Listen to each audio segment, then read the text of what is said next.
The 39th session of the Senate, the first regular session of the 19th Congress, is hereby called to order. Our distinguished colleague, Senator Robin Hood Padilla, will lead the chamber in prayer.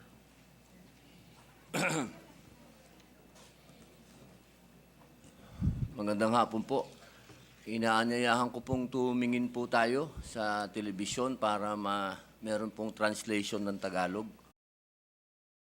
A'udhu billahi minash shaitanir rajim.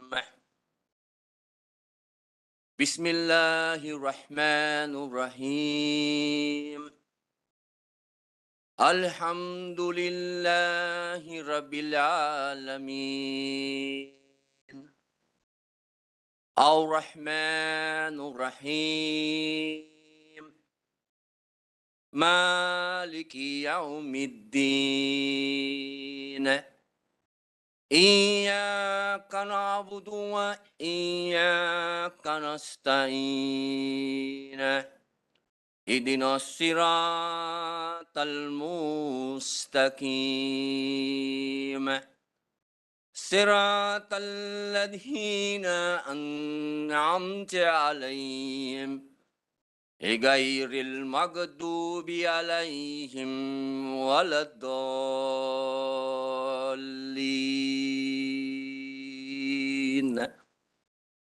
ربنا لا تؤاخذنا إن نسينا وأخطأنا ربنا ولا تحمل علينا إصرا كما حملته على الذين من قبلنا ربنا ولا تحملنا ما لا طاقة لنا به واعف عنا واغفر لنا وارحمنا أنت مولانا فانصرنا على القوم الكافرين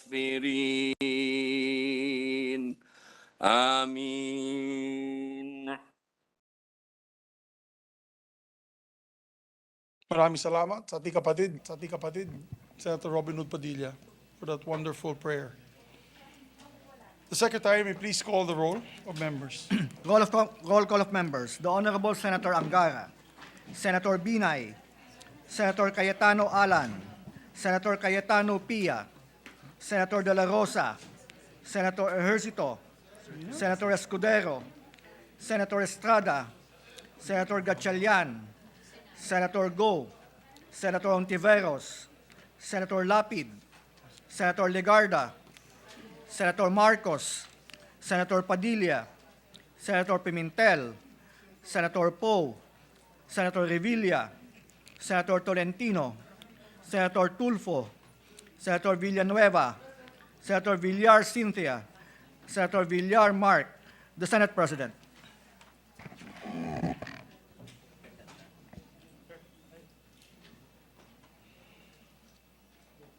With Senator Alan, Senator Bong, 22.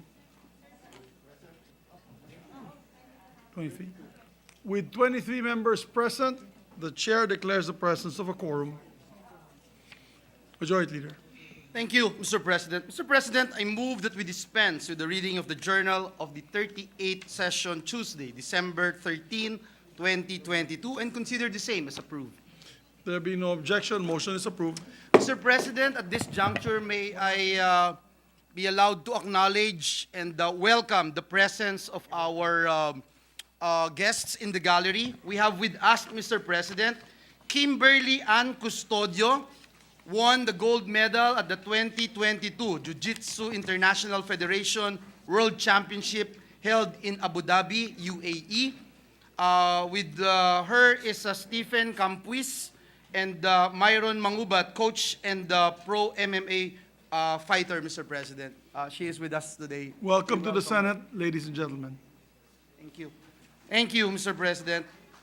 Mr. President, we also have with us the guest of Senator Angara, Mayor Ret Angara of Baler, Aurora, Mayor Ariel Bitong, Maria Aurora, Mayor Ariel De Jesus of San Luis, Aurora, Mayor Sherwin Taay of Dingalan, Aurora. We welcome all of them, Mr. We President. welcome the distinguished men and women from the great province of Aurora, the province of our distinguished Finance Chair, Senator Sunny Angara. Mr. President, I move that we proceed with the reference of business. There being no objection to the motion, motion is approved. Secretary, please proceed. Bills on first reading. Senate Number 1608, providing free legal assistance to any officer or enlisted personnel of the AFP, PNP, or any charge before the prosecutor's office, court, administrative, or any competent body arising from an incident or incidents related to the performance of official duty. Senator Revilla Jr. To the Ministry of National Defense, Public Order and Dangerous Drugs. 1609, protecting free exercise and enjoyment of religion of students in educational institutions, providing penalties for violations thereof. Senator Padilla. To the Committee on Basic Education and Higher Technical Vocational Education. Resolutions. Proposed Senate Resolution 377, congratulating and commending Batangas State University for winning the championship in the university category, as well as for their exemplary performance in the recently concluded Engineering Innovation Challenge 2022 held last November in Singapore. Senator Pimentel III. To the Committee on Rules. 378, recognizing, congratulating Cherry Ann Rondina, Jovelyn Gonzaga, Janessa Jane S. Laporte, and Floremel Rodriguez for their impressive performances at the 2022 Volleyball World Beach Pro Tour. Senator Villanueva. To the Committee on Rules. 379, congratulating and commending Filipino Olympic gold medalist and weightlifter Hedelin Diaz Narano for winning the gold medals and becoming a world champion in the women's 55 kilogram category at the IWF World Weightlifting Championship held in Bogota, Colombia from December 5 to 16, 2022. Senator Estrada. To the Committee on Rules. Additional reference of business, bill on first reading, Senate Number 1610, promoting access to quality legal education by providing for free tuition and other school fees in state universities and colleges and appropriating funds therefore. Senator Tulfo. To the Committee on Higher Technical Vocational Education, Justice and Human Rights and Finance. Resolutions. Proposed Senate Resolution Number 380, resolution congratulating and commending Sydney C. Tanconsian for winning a gold medal at the 2022 Asian Sambo Championship in Junia, Lebanon. Senators Go and De La Rosa. To the Committee on Rules. 381, commending and congratulating the outstanding young men, TOYM, awardees for 2022, Senator Binay. To the Committee on Rules.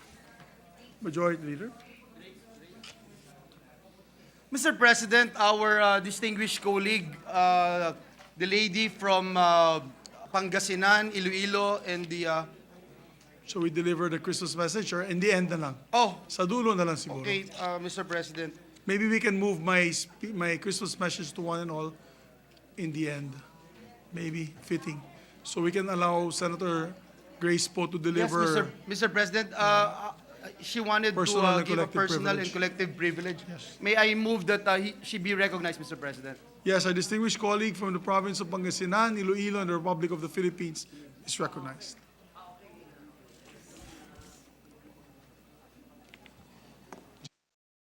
Mr. President, dear colleagues, I rise before you on a personal and collective privilege to raise the alarm over another abduction case allegedly involving Pogos.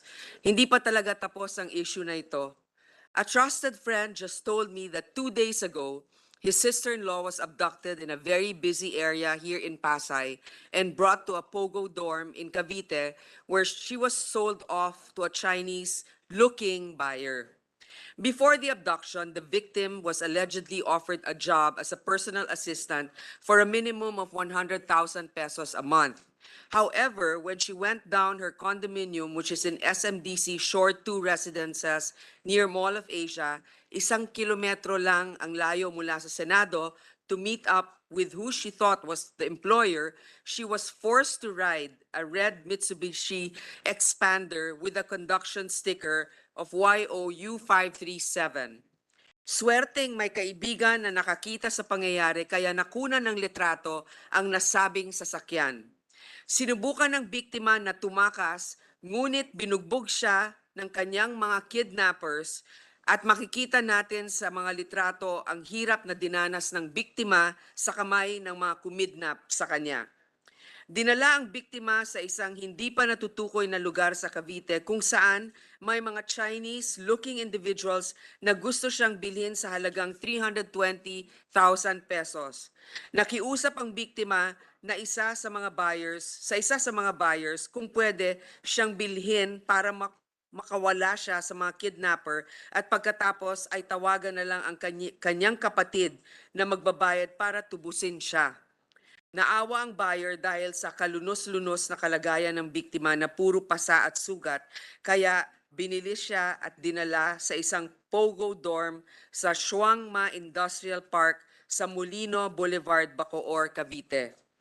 Hindi pa dito nagtatapos ang kalbaryo ng biktima dahil pagdating niya sa naturang pogo dorm ay mistulang ibebenta daw siya ulit.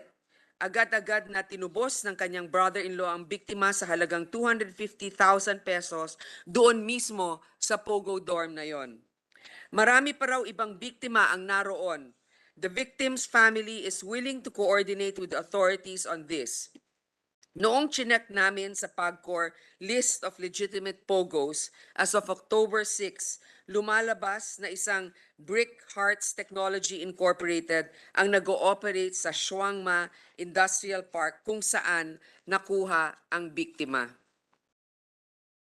Upon further checking, mayroon na palang na-rescue ang PNP anti-kidnapping group sa parehas na POGO company nito lang, October 30, na biktima rin ng kidnapping identified only as Mr. Pan of Yongping, China. Hindi lamang yan. In another news article last September 30, 23 Myanmar and 6 Chinese nationals, employees of MOA Cloud Zone Corporations, were rescued by police and social workers. This was upon information of 2 Myanmar nationals turned over by the same POGO company, Brick Hearts Technology. Anong ibig sabihin nito, Mr. President? Hanggang ngayon, sa kabila ng mga pangako ng PNP, PAGCOR at Association of POGO Operators, POGO-related crimes still persist. And not just that, all the problems that come with POGO operations, legal or not, also persists and has gotten worse. This sector has turned one vice, which is gambling, into a host of other more serious problems like kidnapping, serious physical injuries, and human trafficking. Kung hindi tayo kikilos ngayon, marami pa siguradong biktima ang susunod. During the Committee on Ways and Means hearing last November 23, the PNP proudly said that there hasn't been a POGO-related incident lately. But even without any official report, it is clear that these crimes are happening before us. I would eagerly call on the authorities to rescue the victims, but we cannot just go on saving each and every time someone is kidnapped by POGOs. Allow me to reiterate my call. Let's face the music and decide once and for all if our institutions are still stronger than POGO and can rein in the risk to peace and order and possible long-term damage to the rule of law while these POGO-related crimes continue. I said it before and I'll say it again. An abduction case is one too many. Leave it unresolved and it will spread like wildfire. And here we are, still trying to save it. And it has been consistently out of control.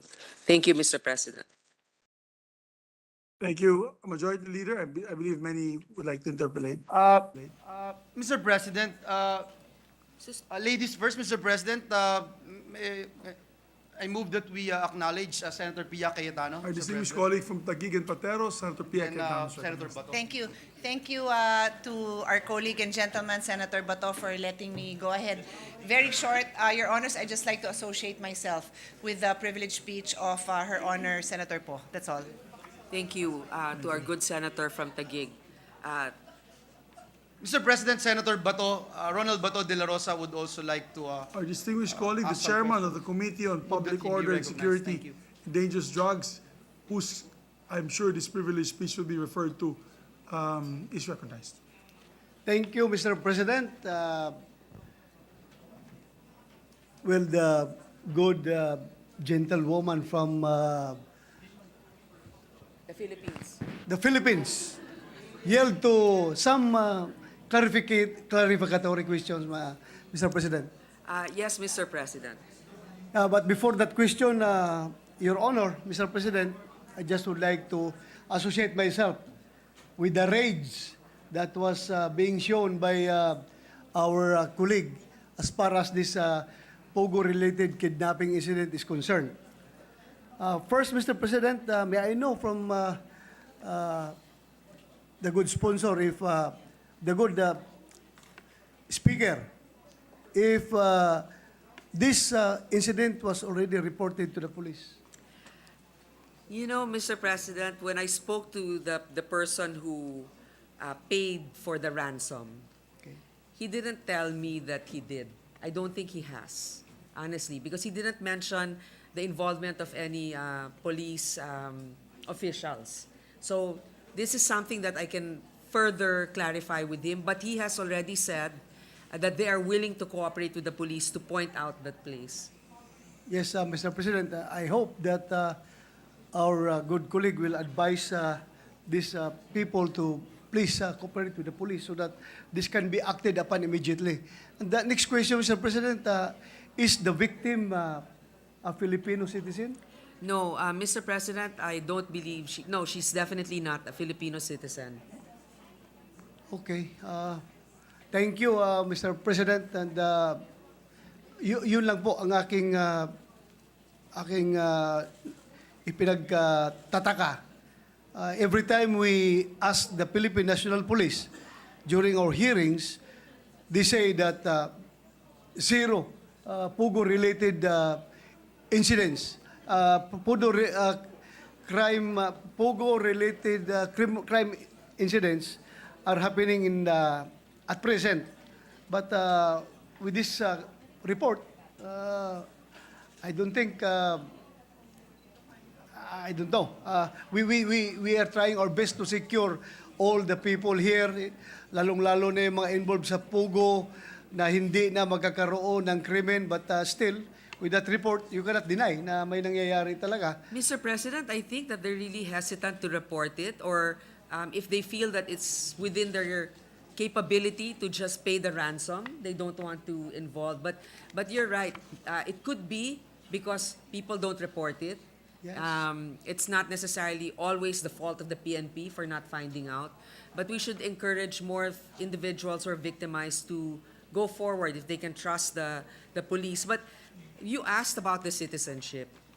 Mr. President, I want to point out that there could also be a question on the legitimacy of the stay here of the individual. Could have been a tourist who may have applied for an extension to stay, but they're valuable, quote-unquote, commodities, because if they can speak Mandarin, that is an asset to these operations, I was told.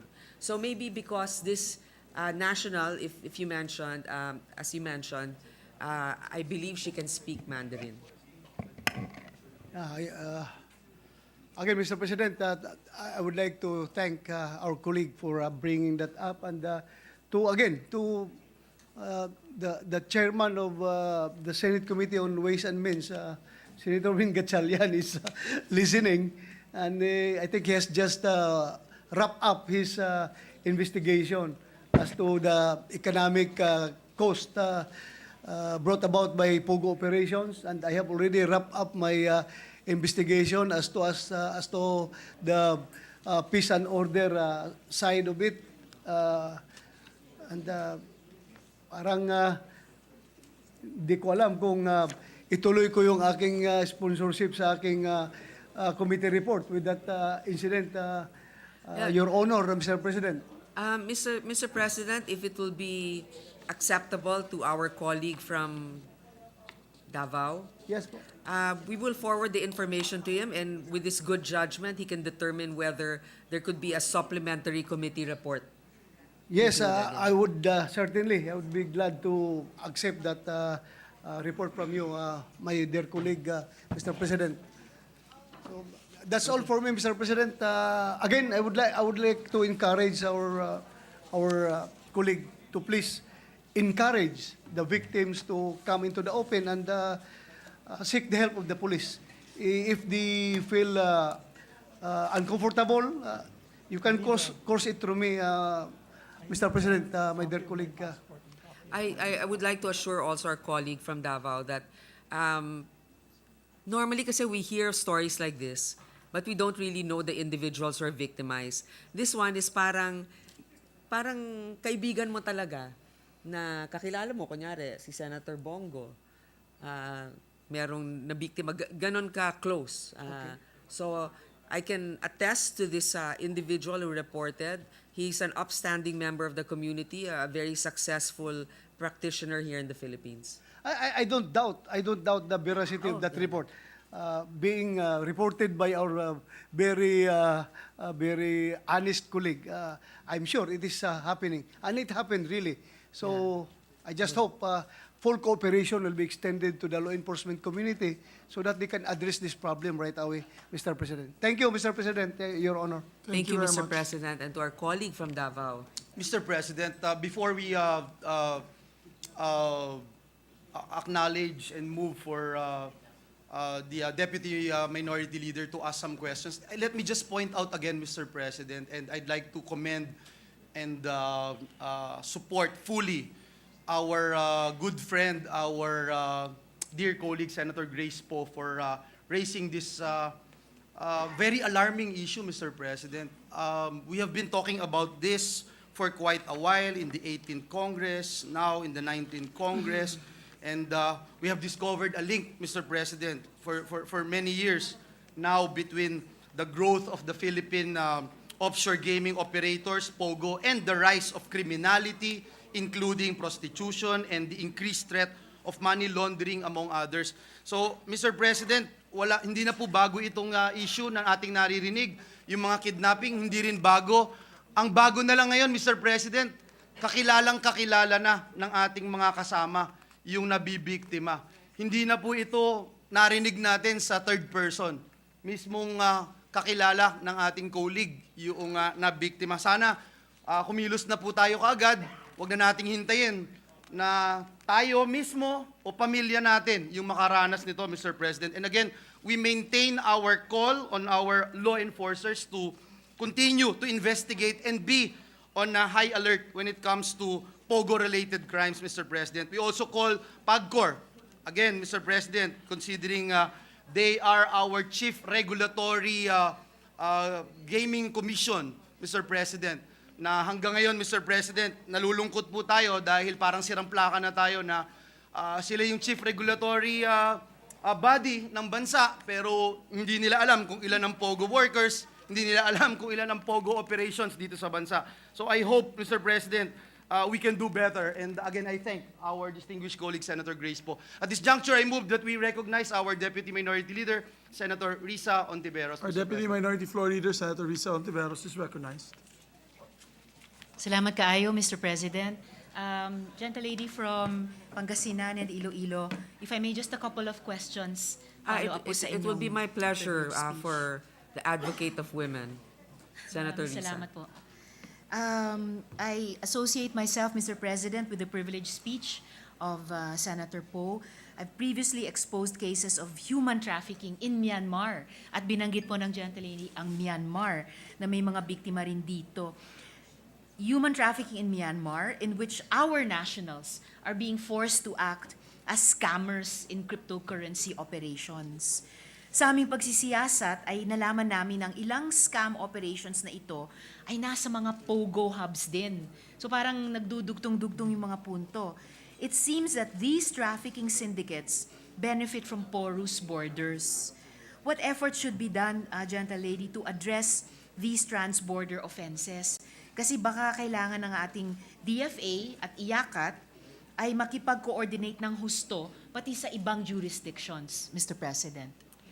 Alam mo, Mr. President, this is really where it's so frustrating, and I know the gentle lady from Capiz has already questioned the immigration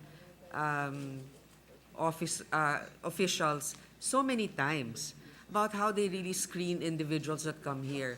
So yes, I believe time and again we've always said an interagency cooperation is necessary, but again, I don't know what the clear-cut solution would be, except to actually decide once and for all if this is something we need.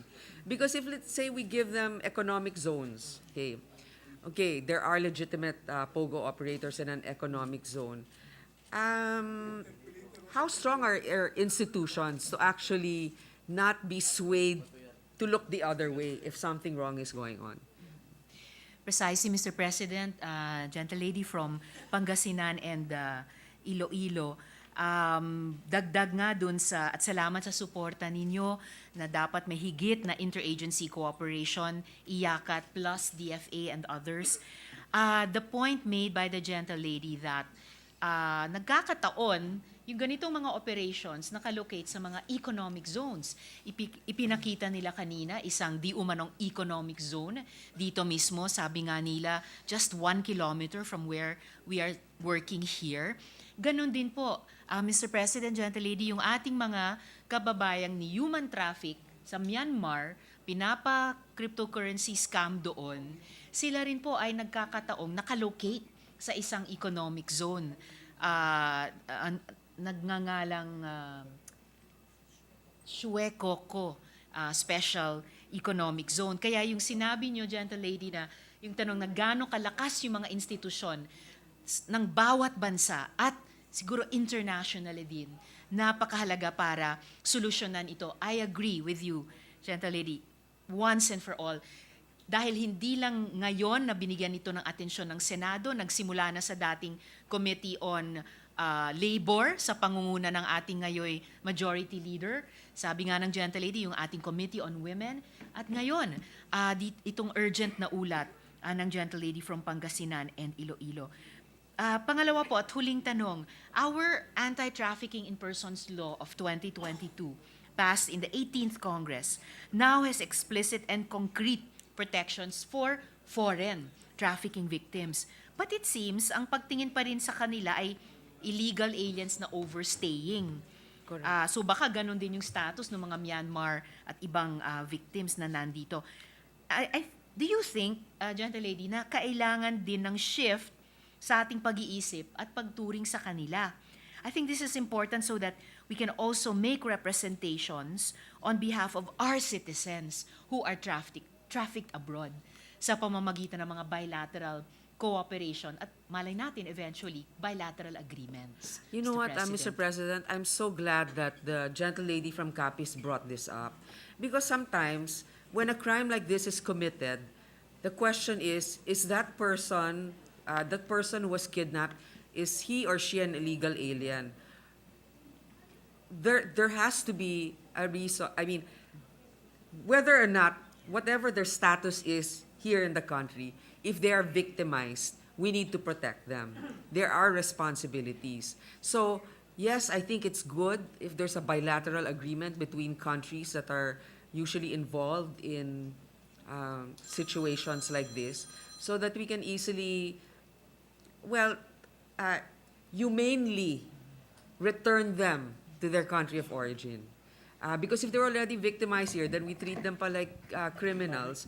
Obviously, they come here for greener pastures. It's so unheard of, right? Coming to the Philippines for greener pastures, because it's a different type of industry that they're joining here. And we always think of the Chinese as very productive and they're doing well economically, but not in all areas in China. In fact, the ones from the provinces earn so much less. So when they come here, para silang OFW, sila naman ang kumikita ng 100,000 minimum per month. Thank you very much, Mr. President and gentle lady, for demonstrating to us yung, in a way, borderless nature ng problemang ito. Kaya kinakailangan talaga baguhin yung pagtingin sa mga manggagawa,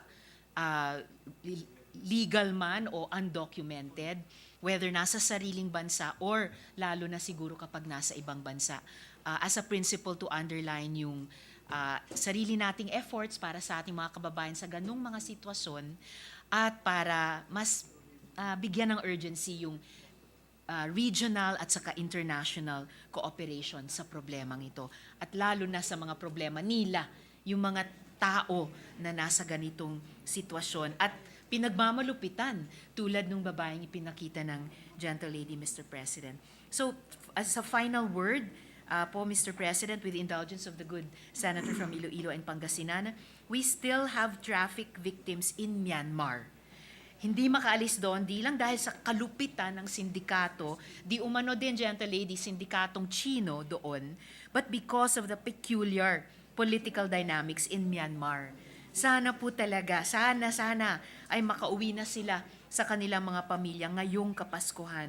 I call for their immediate rescue, Mr. President, and together with all the colleagues, especially the gentle lady here standing this afternoon, I pray that they can be home for the holidays. Maraming salamat po. Dagan salamat, Mr. President. Maraming salamat, Senator Ontiveros. Mr. President, I would just like to state for the record that yesterday, Mr. President, we were able to rescue 2 more Filipinos from that horrible experience that they had being trafficked illegally to Myanmar. Miss Jelly Soralio Galon and Mr. Marvin Cronico Emperador. They're both from Iloilo, Mr. President. They were promised to work for a call center in Thailand but were illegally trafficked to Myanmar and forced to work in a cryptocurrency scam, online gambling web, prostitution, etc. Thankfully, Mr. President, we were able to rescue them yesterday. Actually, Mr. President, through your office efforts and this representation's efforts, Mr. President, they were rescued by our embassy in Thailand. They spent the night in our embassy in Thailand, and last night, Mr. President, the Jesus is Lord Church in Thailand brought them tickets, airline tickets, so that they'll be able to come home, Mr. President, last night, Mr. President. I actually have their pictures here with me, Mr. President. So patuloy pa rin. Ang nakakalungkot, Mr. President, they were saying marami pa ring Pilipino ang nandoon at nabiktima. And again, Mr. President, this is because of this gambling practice ng iba't ibang bansa. At I can go on and on, Mr. President. Everyone knows me and my passion about this particular issue of Pogo. We were the first one to investigate last Congress yung nangyari po doon sa Clark Air Base na kung saan more than 1,500, if I'm not mistaken, yung mga illegal Pogo workers na nabigyan bigla ng working permits kuno. And during that time when Senator Lauren Legarda was heading the Committee on Finance, we recall putting up a provision for Bureau of Immigration to ensure that they will not just issue special working permits left and right, because they have been issuing so many working permits during that time, Mr. President. I think quadruple if you compare it to DOLE's AEPs or yung Alien Employment Permits, na alam naman po natin na ini-issue yan only to those foreigners na not able, capable, and willing to take a particular job here in the country, because in our Constitution, Article 12, Section 12, dapat Filipino first. So, mahaba po ito. Pwede akong magsalita hanggang habang buhay dito, Mr. President, because we have been looking in this particular issue of Pogo for quite a long time. Ang Department of Finance, sinasabi, hindi naman po importante itong binibigay ng Pogo sa atin. Bagkus, Mr. President, napakaklaro na dala-dala nito itong prostitution, money laundering, kidnapping, criminalities, etc. Kaya I hope and pray, Mr. President, that we will do our part as representatives of the people and voice of the people as we move forward in protecting our, not just the morals of the society, but even the lives of our kababayans. Mr. President, I move that, Mr. President, the Minority Leader would also like to make a short manifestation. I move that he be recognized, Mr. The President. Minority Leader is recognized. Thank you, Senator Mr. Pimentel. President. Hindi na po ako mag-interpolate. Ano lang siguro, some of my thoughts dito sa issue na ito. I'd like to thank Senator Grace po for raising this particular issue. Pero alam ko, matagal na natin itong pinag-uusapan sa Senado. Ang dami ng committees na nag-investigate or at least tinatamaan yung topic of Pogo here in the Philippines. Alam naman po natin ang saan ang authority, who can put a stop to the practice of Pogo here in the Philippines. And sabi naman ng PAGCOR, kung utusan sila nung authority na yun, susunod sila eh. Sinabi na sa ilang hearing na po nasabi yan eh. Ngayon sana po, alam niyo po, makausap ko mga Filipino-Chinese, they are against Pogo. Kasi kahit self-interest lang, sabi lang, pag maubusan na ng Chinese victims ito, sila ang susunod. Yun ang feeling nila. Sila ang susunod. Kaya I hope, Mr. President, na siguro, I am not aware of a formal expression of the sentiment of our House, of our chamber on this issue. So maybe it's about time that we should formalize a Senate position on the matter of Pogo. Kasi ang tagal na po masyado. Tsaka, so ito po ay kidnapping na reported to Senator Grace po by her close friend 2 weeks ago. Hindi mo yung nagtatalunan sa van. Nakita niyo ba yung footage na nagtatalunan na sa van? Ganun na po kadesperado ang mga victims of kidnapping and human trafficking. Although it may be a foreigner versus foreigner, they're happening in Philippine territory. Sino ang nasisira po ang image? Tayo rin. And then we are hosting, we will be known as a host for crimes of for foreigners versus foreigners. Ganun po ang nangyayari. And well, I think it is already too much even if we do the mathematics, Mr. President. Hindi na po worth it. And then even the may economic zone, what kind of economic activity is that you're organizing people to defraud other people, although not your countrymen but your neighbors? I mean, what is that? I mean, is that an economic activity in the first place? That's a criminal activity. So, well, anyway, dito narinig ko sa hearing din natin na una, Pogo online gaming, but they somehow form another groups of same foreigners to take advantage of credit card information, di ba? Mga personal information that divulged through the online gaming platform to commit additional fraud. So, medyo sumasobra na po masyado, no?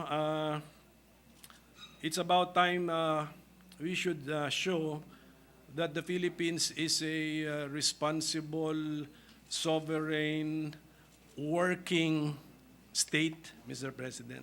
Yes. I agree with you. Kahapon ba yun? Minority Kahapon Floor po yata lang yung naawa na tayo sa PNP natin dahil sa, di ba, yung 3 privileged speeches, puro problems with our PNP. So this is the 4th on law enforcement, Mr. President. So that means sumasama. It's not only Pogo, shooting in Sultan Kudarat, marami pa iba, raised by Senator Bato de la Rosa. The state of the nation is worrisome, Mr. President. And, There's also a national security interest at stake there Yes, because we have a lot of foreign nationals, particularly from our neighbor, that is armed. Because these are syndicates, could be triad, could be illegal syndicates applying in the Philippines. I'm glad that we have soldiers here from the AFP, the Armed Forces of the Philippines, listening in, because they are also part of the intelligence service of the country. And as I've always said this before, we have to make a stand, like the Minority Floor Leader, when it comes to Pogo. For example, ngayon, gusto natin bilisan session natin because we have a Christmas party. So gusto natin magsaya. Pero imagine natin how many thousands are being illegally detained and suffering during this Christmas time. So, Pogo pa lang yun, Mr. President. So, Yes. thank you very much, Mr. President. Absolutely. Thank you, Mr. President. Mr. President, speaking of mathematics, the Department of Finance estimates that the net cost of Pogo operations is 0.04% of our GDP, of our gross domestic product. 0.04%. And remember, then Secretary of Finance, Secretary Dominguez made mention that for a year, about 2 years ago, the uncollectible tax from Pogo operations is 50 billion pesos. And until now, Mr. President, we have yet to see this, Mr. President. So, nanganak Yes. na ng maraming interest, Mr. President. Mr. President, Senator Bato de la Rosa would like to Yes, also be Senator De recognized. La Rosa is recognized. Please. Yeah, thank you, Mr. President. I just would like to express my sentiment as far as this problem is concerned. You know, Mr. President, I don't like to sugarcoat the peace and order situation as far as Pogo operation is concerned. But ayaw ko na kasing yung pang-apat na ito ngayon na privilege speech na bugbog masyado na ang Philippine National Police dahil sa this concerns law enforcement and peace and order. Ang akin lang, Mr. President, I just would like to to explain the side of the PNP that as far as PNP is concerned, they are trying their best to arrest the Pogo crime-related cases. And kung makita mo, Mr. President, andyan, naglalakad yung mga pulis natin dyan, may dala-dala mga stick dyan sa MOA area hanggang sa Entertainment City. Naglalakad yan sila palagi. And honestly, kung sila ang tanungin mo, wala na talaga silang na-recorded na Pogo-related incident. Because, hindi mo rin masabi na wala talaga dahil sa present ni Senator Poe, meron man talaga, and we do not doubt it. Ang sa atin lang talaga sana is, how can we convince these victims and potential victims from cooperating with the police? Para hindi man talaga ang police, hindi yan aayaw sa trabaho. Once it has come to their attention, actionan nila kaagad yan. Dahil bugbog na sila. Ayaw na nilang talagang apak-apakan pa sila doon sa baba. Kahit natumba na sila. Talagang action yan. Kaya ang akin lang is, sana we can yung effort natin ay magiging one direction. Cooperation is really needed for this to address this problem, Mr. President. Ako, I just would like to, kasi pang-apat na ito na bugbog na masyado ang Philippine National Police. Naawa ako. That's my organization. Yun lang, nagpalabas lang ako ng konti explanation as far as the side of the PNP is concerned, Mr. President. Thank you, Mr. President. Maybe we can hear the speech also of Senator Tolentino kasi hindi lang PNP bugbog, pati Navy natin eh. Magandang pakinggan natin yung speech ni Senator Tolentino. But before we act on this speech of Senator Grace, I'd like to also recognize we have with us my mayor, Mayor Warren Pabillaran, our mayor from Malaybalay City is here with us. City of Malaybalay, together with Vice Mayor Lito Marabe, Vice, and of course all the Sangguniang Panlungsod members are here today on the left side or your right side of the gallery, and department heads of the city, the beautiful city of Malaybalay, the Baguio of Mindanao. Thank you, Mr. President. And just to add to what Senator Bato is saying, Mr. President, if you wanted to help our PNP, Mr. President, I think we should stop Pogo, Mr. President. Kasi it's uncontrollable. I mean, we can look into the left, to the right, It was behind like us, in front of Isabong. us. Mr. President, like it's just Isabong, like it was Isabong, we uncontrollable. cannot It was control it.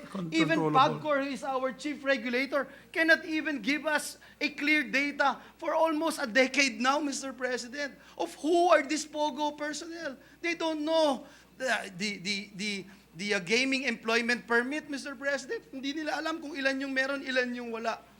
So again, Mr. President, it's crystal clear for me, Mr. President. Huwag na nating hintayin na may sarili tayong pamilya na maranasan ito, Mr. President.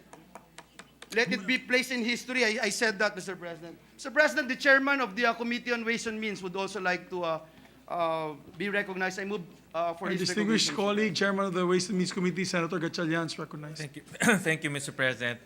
Thank you, colleagues. But, Mr. President, not to preempt the committee report, but the Committee on Ways and Means conducted 3 hearings, and we also took into consideration the hearing of Chairman Bato de la Rosa in the Committee on Public Order, and we'll be routing the committee report anytime soon, and I hope that our colleagues will have time to read the committee report.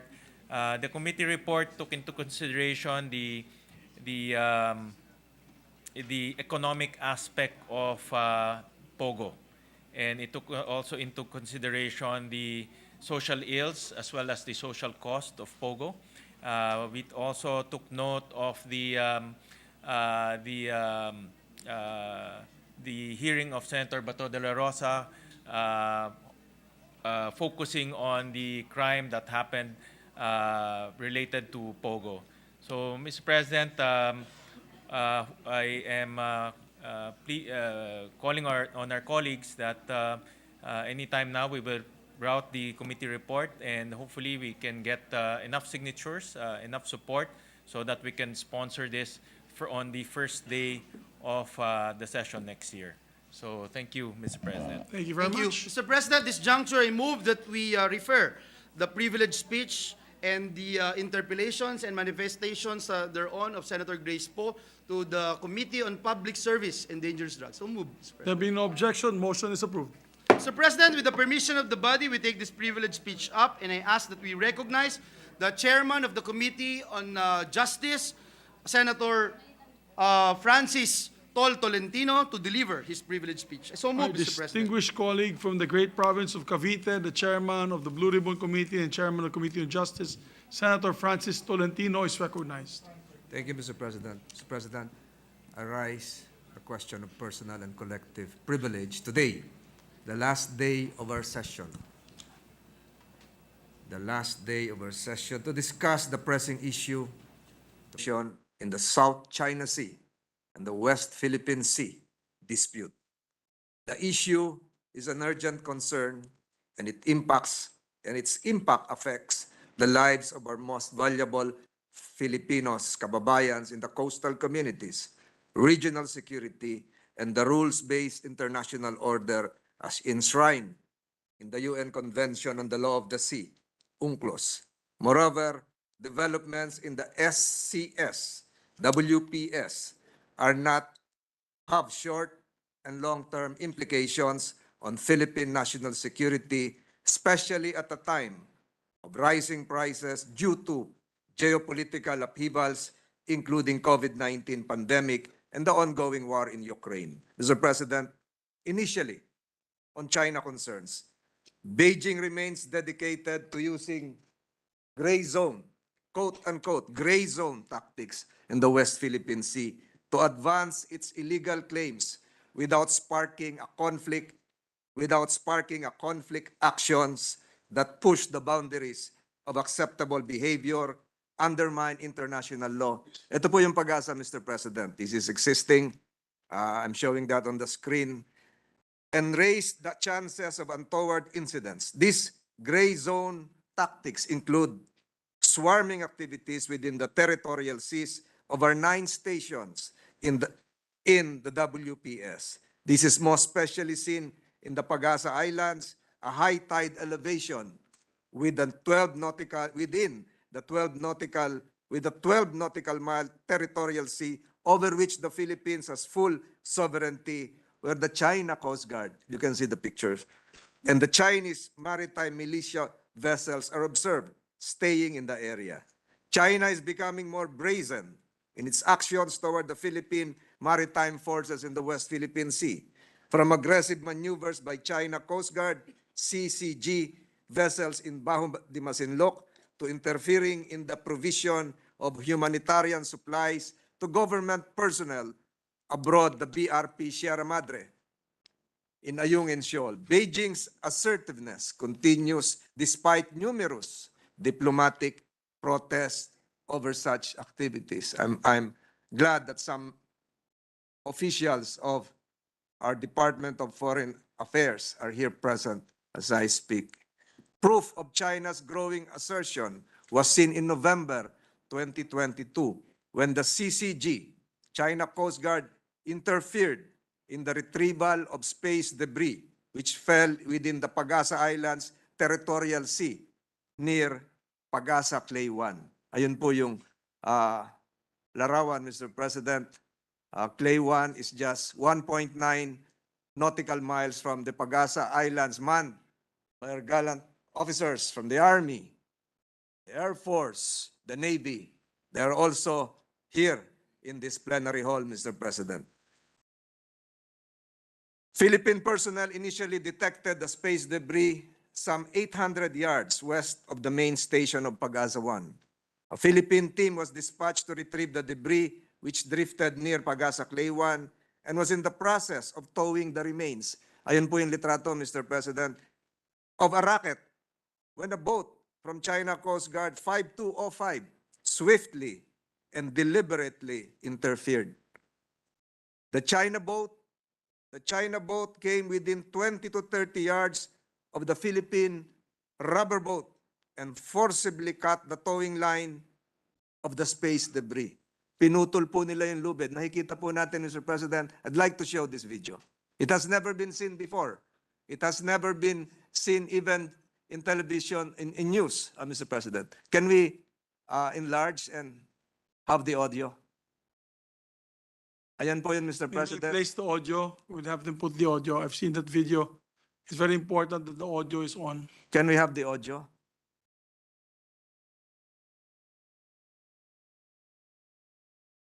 Yes, I would like to let our colleagues know. I think this is the first time you made this video.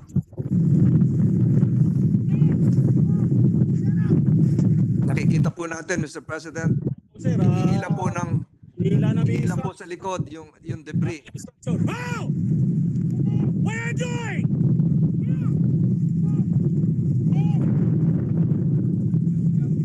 I asked for not earlier. You didn't give the not. So this is an actual footage, Mr. President, of that incident last month, Mr. President. The China boat, as I've said, came within 20 to 30 yards of the Philippine rubber boat and forcibly cut the towing line of the space debris. Nila yung tali. See how dangerous Pinawi nila the ulit. incident was, Mr. President.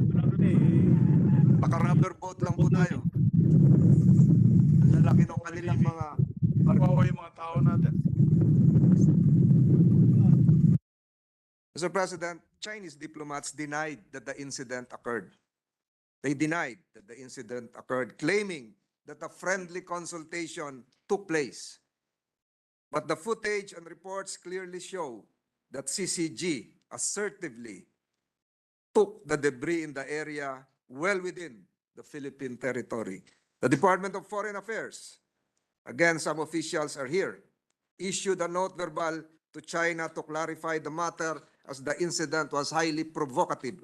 These actions, along with the other gray zone activities, are slowly but surely eroding Philippine sovereignty in the West Philippine Sea and harming the country's strategic position.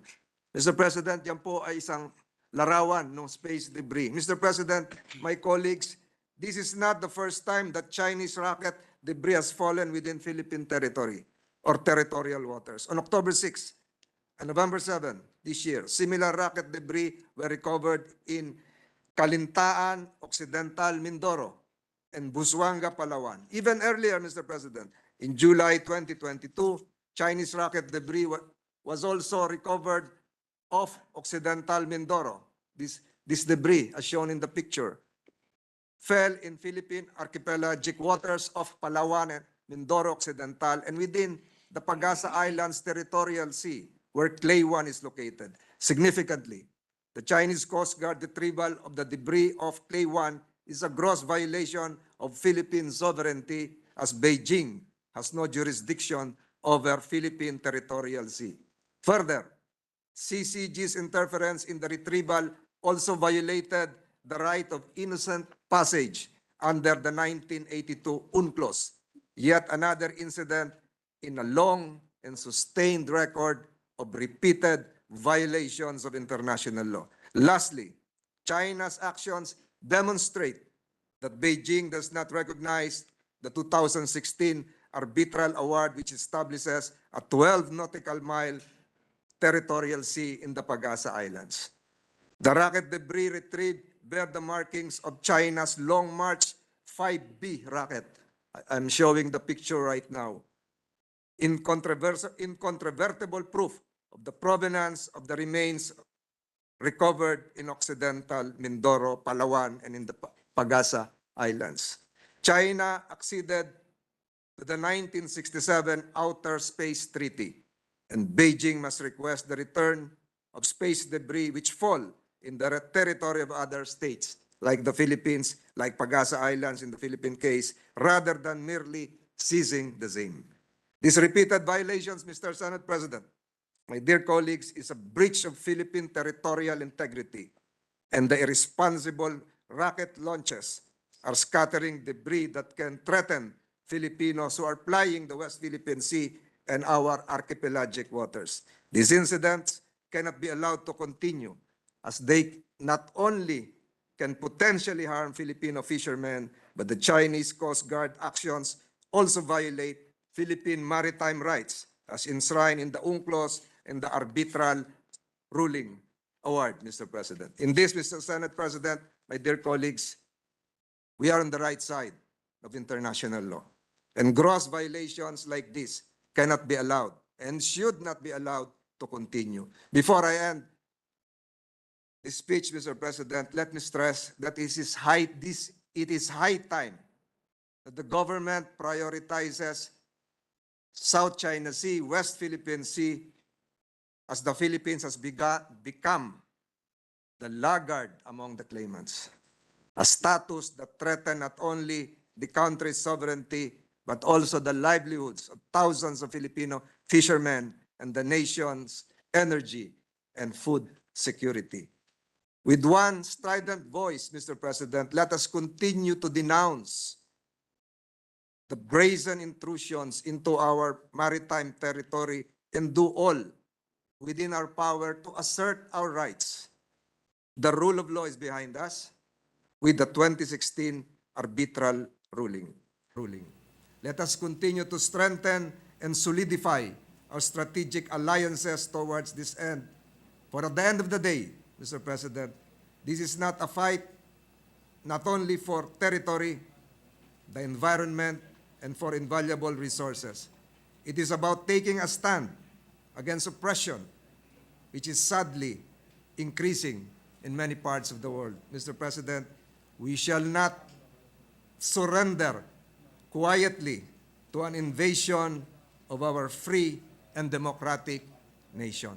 Salamat po, Mr. President. On the onset, we'd just like to thank the good gentleman from Cavite for bringing this matter up. We salute you, sir, for your patriotism and bringing this to national awareness. Thank you for sharing this information to us. Mr. President, Leader. our Senate President pro tempore, Senator Loren Legarda, would like to make a manifestation or ask some questions. I move that she be recognized, Mr. Our President. distinguished lady senator from Antique and the Republic of the Philippines, Senator Legarda, is recognized. Thank you, Mr. President. I would like to associate myself with a good senator from Cavite in the Philippines for bringing this decades-long issue on the floor today on our last session day. I know that we have discussed this issue many times over. The good senator, a very knowledgeable man, has stated the international agreements that our neighbor in Asia has violated. He has so explicitly, clearly mentioned about the breach of the arbitral ruling, the breach of our national territory and sovereignty. And I believe that no elected official in this chamber today would allow this to happen. And so, my simple question to the good gentleman, as the Senate President mentioned, on their patriotic manifestation today is, what is it yet, Mr. President, can we do to help our country to assert our sovereignty and our ownership of the territory that these neighbors in Asia are violating repeatedly? And how else can we help fisher folks, families and communities who live in coastal areas? And the video that was shown by the good gentleman from Cavite has clearly shown how inferior we are in terms of equipment, a rubber boat, as compared to the boats that were featured in that video. May this representation, Mr. President, know from the good senator from Cavite, as a national security administrator myself, how else can we help the Philippine Navy, the fisher folks, not just in Palawan, in all coastal areas, and every Filipino living today and in the future, because, as you yourself has said, the effective implementation of the Hague ruling is our duty, and it is the least we could do for the next generation of Filipinos. Back to my question, Mr. President, may I know, as an Air Force officer and someone who loves our country deeply, may I know how else can we help the Navy? How else can we help our country? Aside from the note verbal, aside from privileged speeches, ano pa po ang kailangan natin gawin para tigilan ng ating kaibigan na malaking bansa sa Asia ang kanilang pang-aabuso at hindi pagsunod sa isang maliwanag na ruling na dapat nilang respetuhin. Bawal ang bully sa mundo. Mr. President. President, I'm aware that the other side is listening, but I want them to hear it. That's but why Mr. I am making Mr. my voice President, loud and clear. Mr. President, I'm not saying it was a bully. Bawal ang bully. Kung sino ang matamaan, silang masaktan. Mr. President, I recall that a month ago, we had visitors from Vietnam. We were there. We welcomed them. I think, Mr. President, part of my speech is to solidify and strengthen our strategic alliances. But beyond mere courtesy visits, I think we have to engage Malaysia. We have to engage Vietnam. We have to engage the other claimants, Mr. President, to make our positions unified. And that would probably include Taiwan.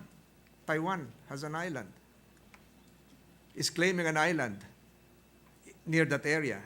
So if you all do this together, I think we will have more teeth insofar as asserting the 2016 arbitral award and enforcing our claims.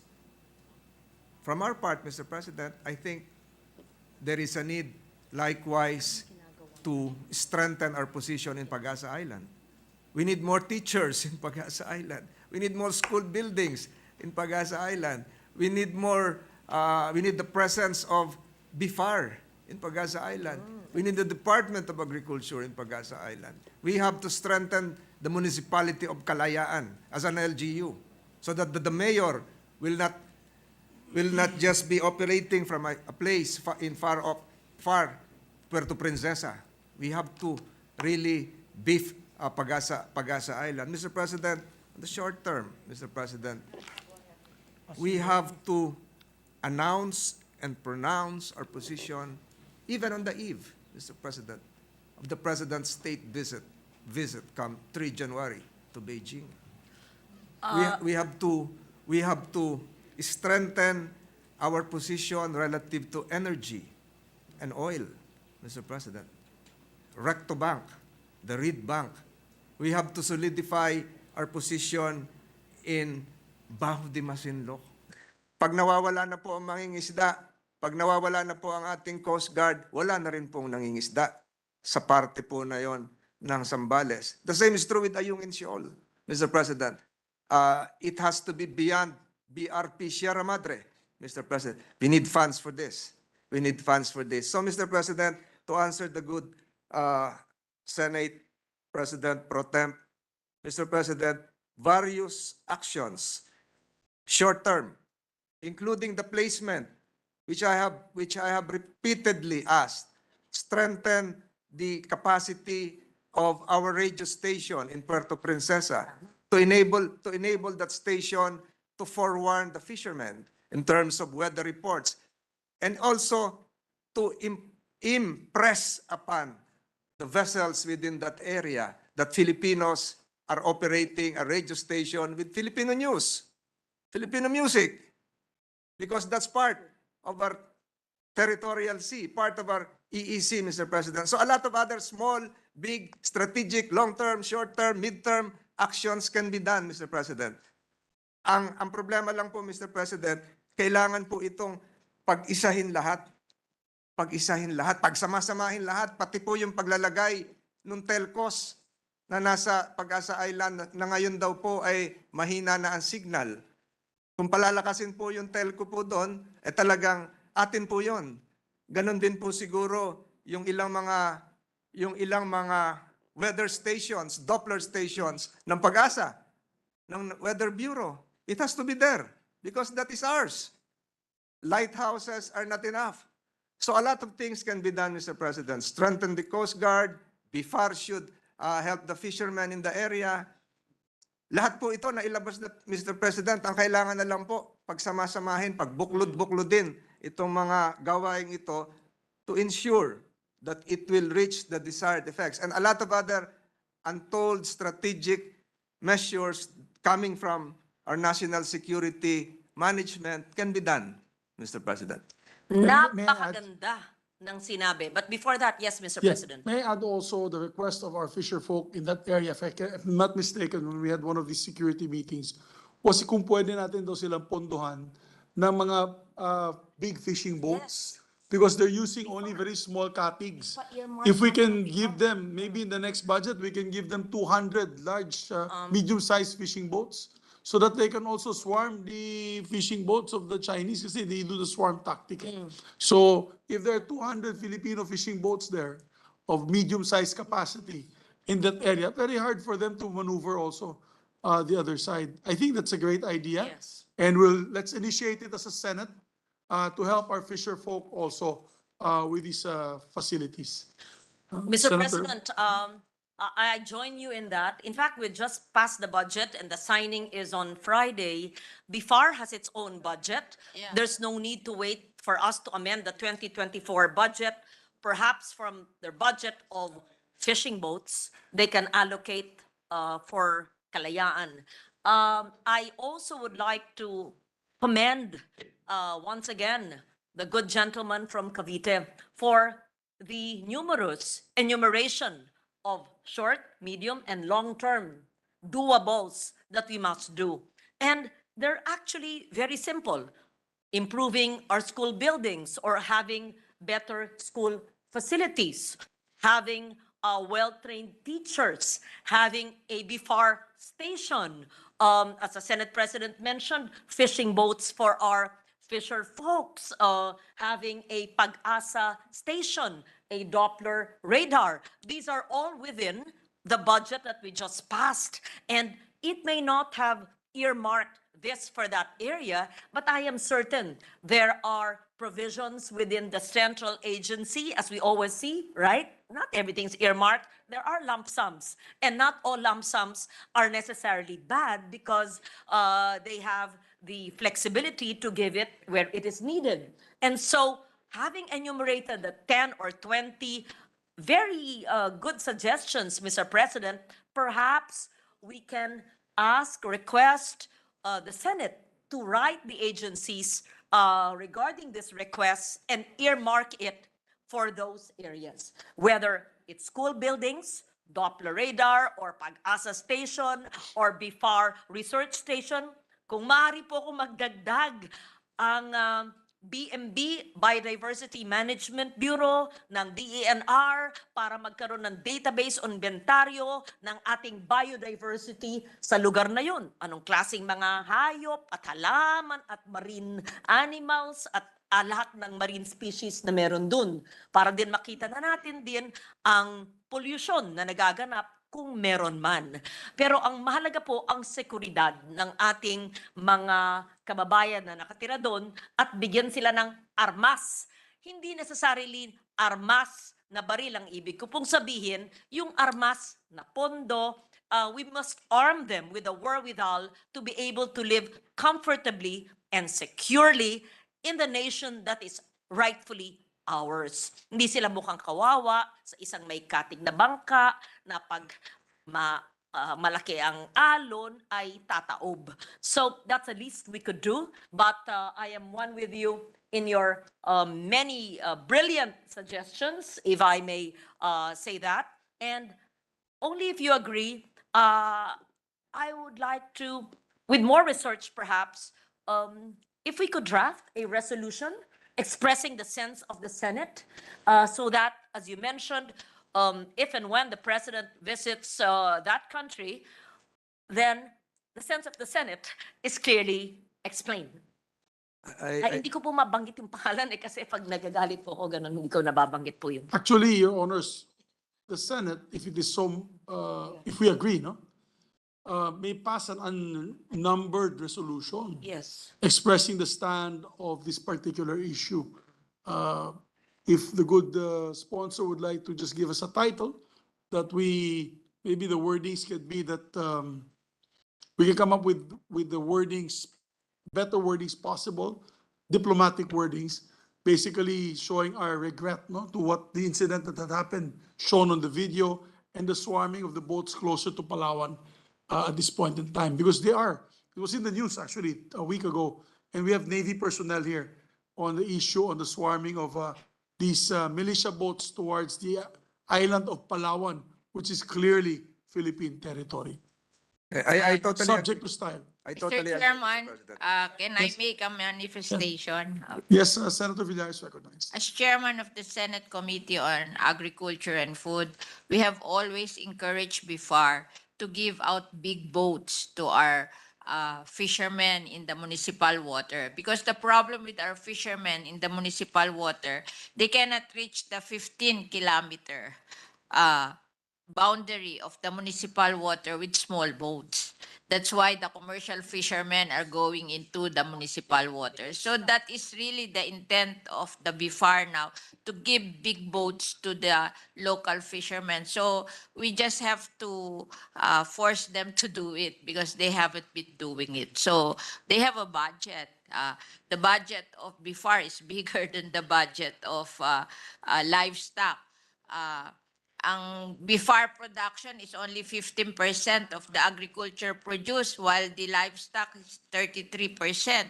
But their budget is bigger than the livestock. So I think we can force them to give these big boats, even this 2023, without increasing their budget. Thank you very much for that. Thank you very much for that information, Senator Villar.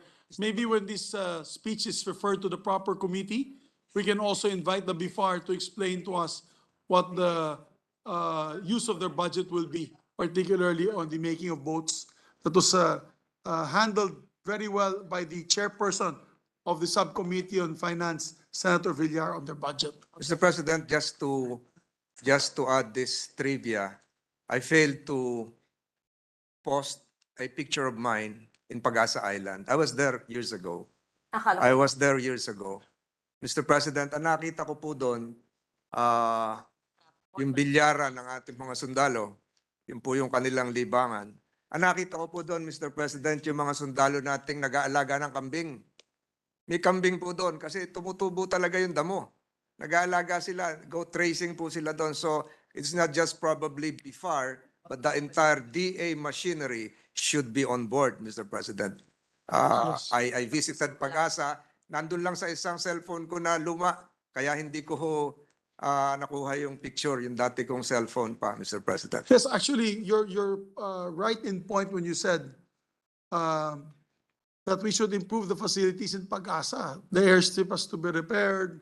There should be more facilities for the public there. You remember that meron po tayong mga kababayan doon. We have a population there of several hundreds of families. Yeah. We have a mayor, Pag-asa. We should put health facilities. We should really improve it. Na hindi naman sila piling kawawa na talagang kinalimutan din natin sila. We have Telecommunication facilities. We should give them satellite television para they can have real-time news information and TV. I agree with you, Your Honor, and maybe next year's budget, let's make it a joint effort by all the members of the Senate to make these amendments, and that it will not be taken out during the BICAM para mabigyan natin sila ng sapat na, I would say, sapat na pagmamahal na nararamdaman po nila, nakasama po sila sa Republika ng Pilipinas. And to add to that, let us continue to push for Horizon 3, as Senator JV keeps saying, which is the modernization of our Navy, Air Force, and Armed Forces and Army. I'm not at liberty to say what we need to do in our wish list because, as again, maybe they're listening into us, on our conversations now. Here, we do not want to telegraph our punches on how we want to strengthen our armed forces in that part of the region. Senator Bato de la Rosa, I think we wish I to be just wanted recognized. to end. I'm sorry. I just I'm wanted sorry. to end. Go ahead, Senator.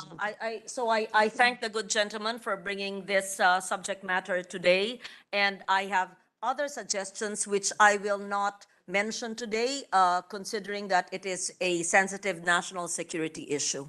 Thank you very much, and congratulations for But we that. thank the senator from Antique for her concern. She's a true patriot in her heart, mind, and soul. We thank her for that. Senator De La Rosa is recognized. Thank you, Mr. President. Just a short manifestation in relation to the good Senate President's statement about possibly making a sense of the Senate as far as this incident is concerned, that you want to make it more diplomatic. Mr. President, I would like to suggest that if we are going to make our sense of the Senate expressing our disgust over this incident, can we make it diplomatic at the same time forceful? Yes. Para naman kung nakikinig yung mga Chinese ngayon, we are disgusted. We are disgusted and we are offended by what you are doing to our troops in the West Philippine Sea. We should express that to them. Mr. President, palagay natin, hindi tayo pakinggan. Who are we? Pakinggan ba tayo ng China na napakalakas nila? But sana as a body, itong Senado ay magpalabas tayo ng sense of the Senate para malaman natin mga kababayan na ang Senado natin ay galit na sa ginagawa na pambubuli nitong mga tao na ito sa ating mga kababayan. Hindi na po, sige lang tayo nagtitimpi porque maliit tayo. We don't want war to happen. Ayaw natin maging war freak tayo, pero gusto lang natin talaga ipakita sa kanila, iparamdam sa ating mga kababayan na tayo punong-puno na sa pambubuli na ginagawa nitong mga Chinese na ito.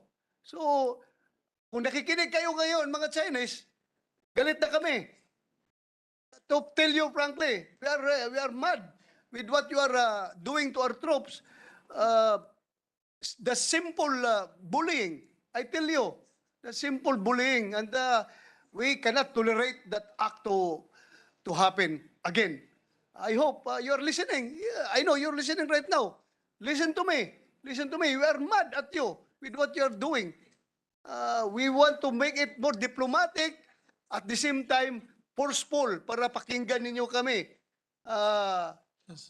Respetuhan tayo dito. In fact, Mr. President, nabanggit naman ni Senator Tolentino yung our initial talks with the Vietnam National Assembly. The President of National Assembly of Vietnam, when we talk about the bullying in the West Philippine Sea, which they also are experiencing. And they told us that they want to join forces with us to show to the world that we don't deserve all this bullying that is happening in the West Philippine Sea. Yun ang pag-usapan namin initially, Mr. President. So Yes. sabi ko, yeah, we have to cooperate. Tayo maliliit. We have to cooperate so that the whole world will listen to us. That enough is enough with this bullying incidents. That's it, Mr. President. I salute you, Senator Bato de la Rosa, and it will, as it's been said, so it shall be done. We Thank will you, make Mr. a President. resolution, unnumbered resolution, that will express the sense of the Senate on our disgust in what we have seen today, in what had transpired most recently in the West Philippine Sea. Tama yun, puno-puno na po tayo. I think time for diplomacy sometimes should be put aside, and we should show our sincere anger and disgust on particularly this incident para matauhan sila, kasi kung hindi, talagang mawawala na pati Palawan, baka kuha na nila.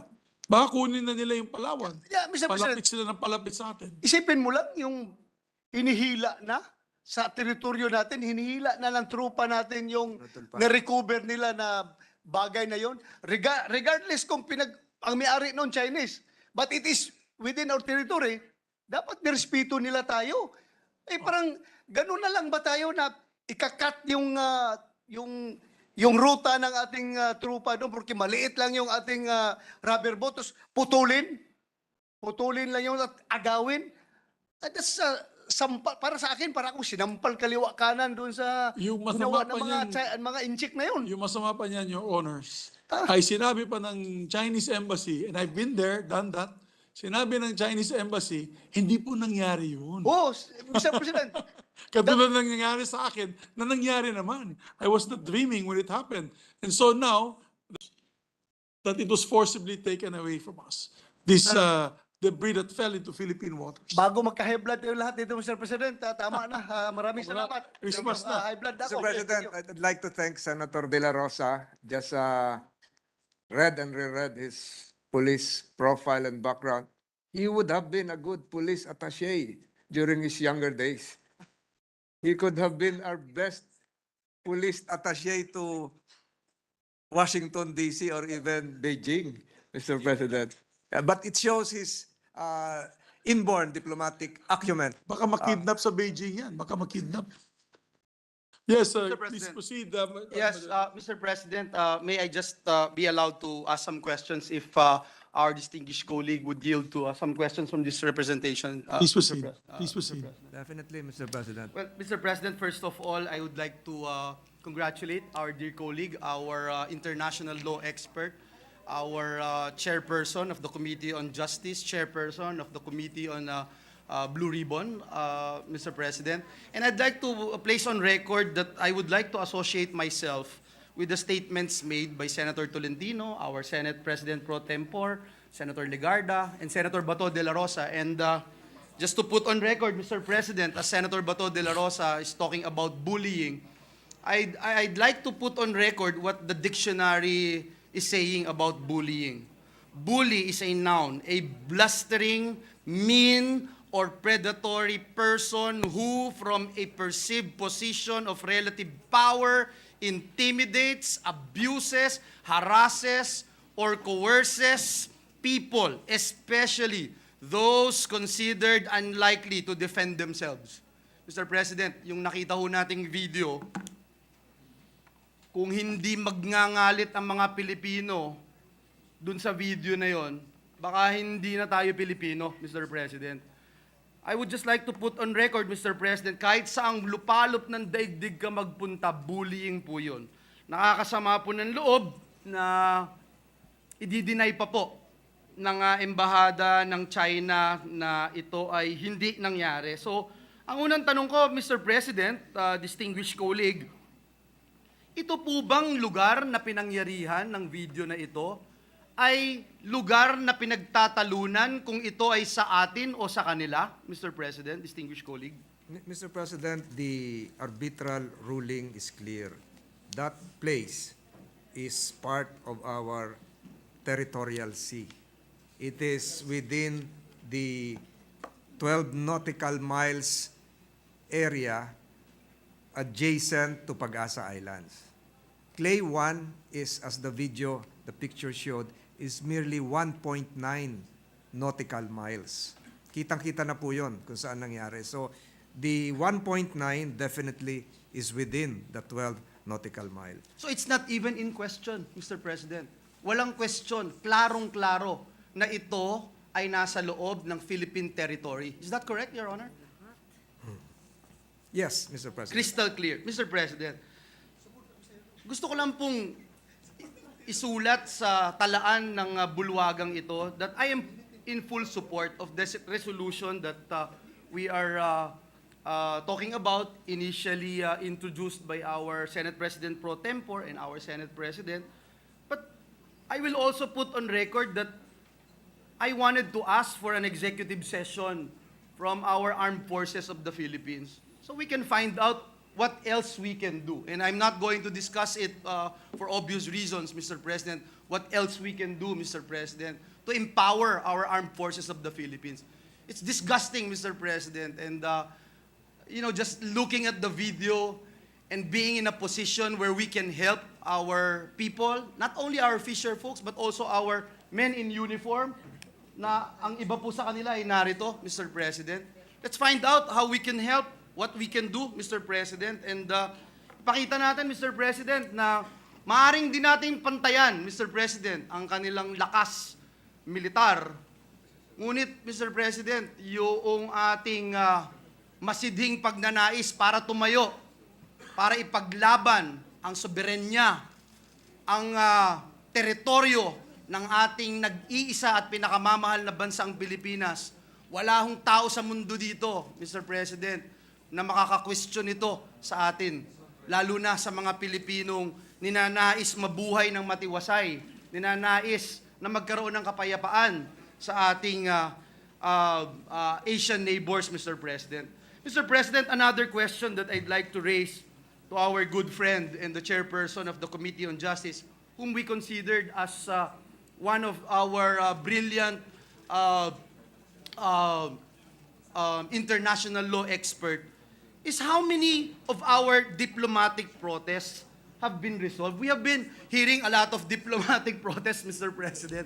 May we know from our distinguished colleagues, how many of our diplomatic protests have been resolved? Have we received any response from China? Because as mentioned a while ago, dito sa insidente ito, napakaklaro, nandun yung mga Chinese vessels, nandun yung kanilang bandila, nandun yung nakasulat mismo yung kanilang bansa, pero idinideny po nila, Mr. President. From my recollection, Mr. President, I think we would now total 400. 400 Note 400. verbal. since Note the start verbal, of through the diplomatic years, protest, yes. Mr. President. So I'm not privy to the results. Even the calling of the ambassador based here has been done. Protests within the United Nations system structure done. So these are continuing. But for this issue, I think just we have one after this incident. Yes, Mr. President, thank you for that. If I'm not mistaken, the Department of Foreign Affairs made a statement just recently, and you can correct me if I'm wrong, Your Honor, distinguished colleague, that just for this current administration, we have had 61 protests, Mr. President. 61. I just would like to know what is the status of this protest?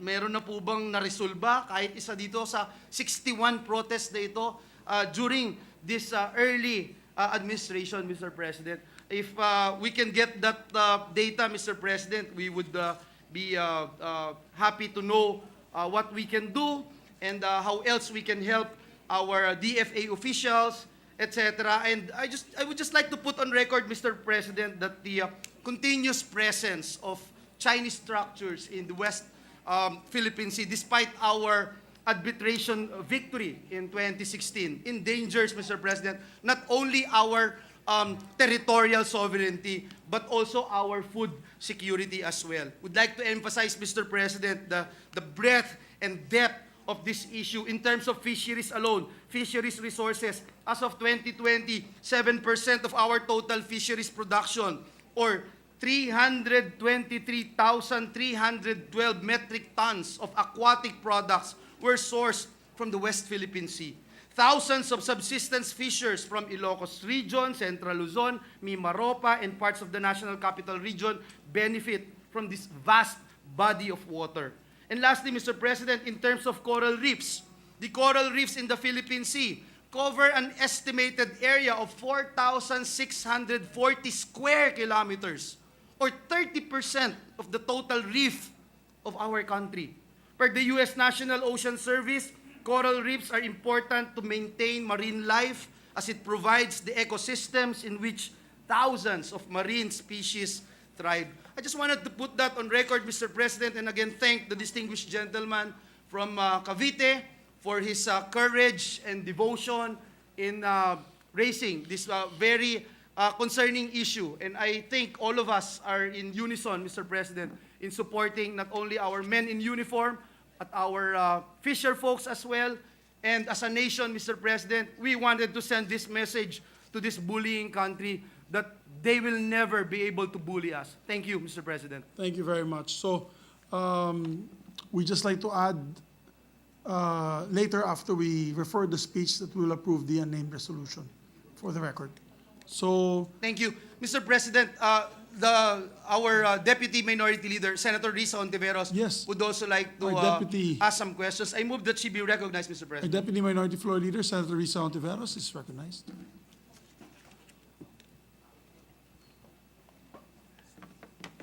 Salamat kayo, Mr. President. Good gentleman mula sa Cavite, maaari po ba magtanong ng ilan lang, siguro kalahating dosena lang Willingly, Mr. na President. tanong about points directly mentioned by the good gentleman in his privilege speech. Salamat po. Binanggit niyo po, Ginoo, yung gray zone tactics. So, syempre, kahit pag ginugol natin, mayroong definition ng gray zone tactics. But gray zone tactics also remind us of another term, yung white hull tactics. Yung pagpapanggap na civilian lamang na vessels, pero sa totoo lang, nagsasagawa ng mga military operations o moves para makakamit ng mga military objectives. So, ibig pong sabihin, Mr. President, good gentleman, yung gray zone tactics or white hull tactics, nagpapanggap na hindi gray hulls. Minsan nga, alam natin recently or maybe not so recently, ang China, literally pinagmumukhang, nagpapanggap na Coast Guard or yung naval militia ng China, na yun lamang yung vessel. Pero actually, China Navy na po sila. So ibig pong sabihin, good gentleman, pagpapanggap po ito, pagkukunwari, di po ba? Sa pagkakaalam ko po, kasama po yon because we have to distinguish between gray zone tactics and black zone tactics. Gray zone tactics is short of aggressive warfare. Black zone tactics would involve warfare. Ito po yung nagpuputo ka na. So that's the distinction. But in terms of the camouflaging of vessels being used by the PLA militia, we have great literature that even their fishing boats are manned by the militia. Maraming salamat para doon, good gentleman, Mr. President. Ibig pong sabihin, sa halip na makipag-ugnayan sa atin ng bukas at tapat, Navy sa Navy, Coast Guard sa Coast Guard, ano pa man sa ano pa man na counterpart, hindi sila honest broker at the table.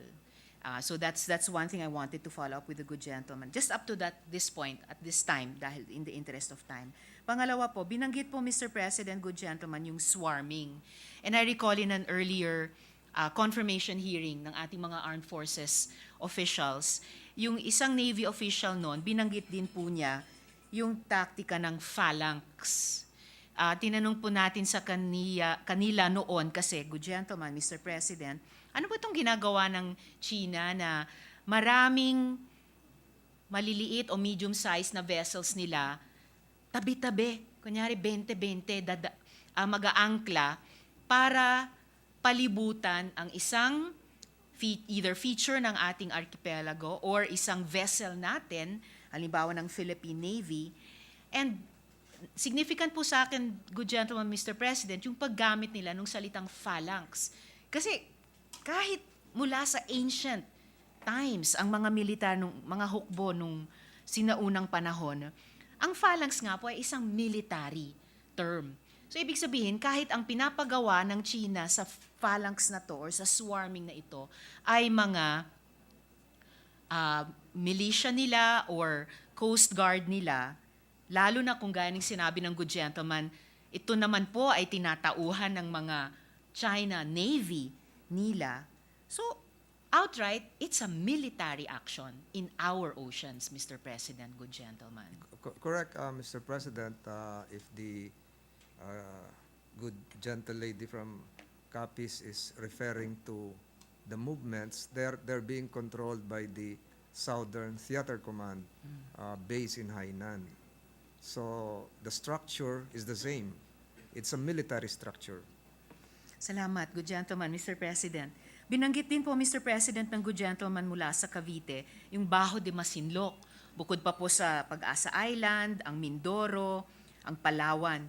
Di po ba ang Baho de Masinloc, Mr. President, good gentleman, panahon pa ng pinangalanan ngayong Velarde Murillo map, ay malinaw na malinaw, bahagi ng Pilipinas, at walang kasing lumang o kasing tandang mapa ng China.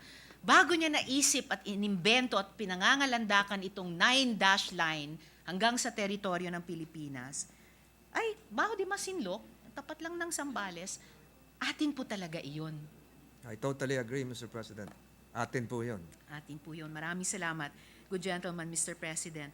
Binanggit din po, Mr. President, ng good gentleman, yung interpretasyon ng Embahada ng China dito sa Pilipinas na gusto nilang paniwalaan natin na ang nangyaring, pinakita ng good gentleman na video, na hinihila na ng ating Navy yung debris ng isang space vehicle o missile sa dagat. Tapos, hinarang ng China Coast Guard kuno, pero malamang manned din ng kanilang Navy, pinuto lang lubid at ninakaw yung pirasong iyon.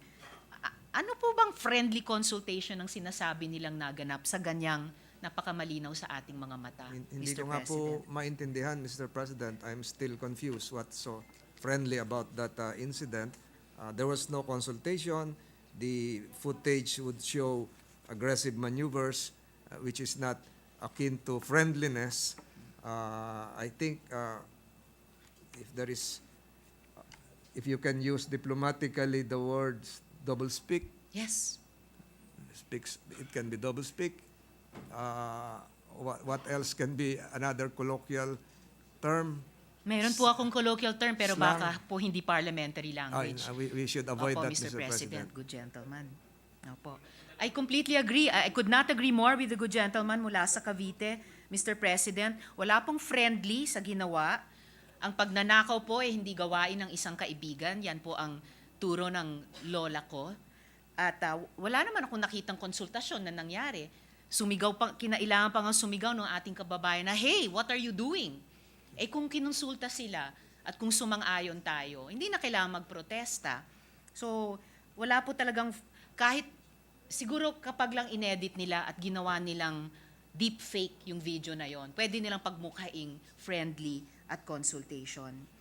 Binanggit din, Mr. President, ng good gentleman ang note verbal. Nitong nakaraang mga taon, lalo na nitong last few years, mas na-appreciate ko po, Mr. President, good gentleman, mula sa Cavite, ang note verbal.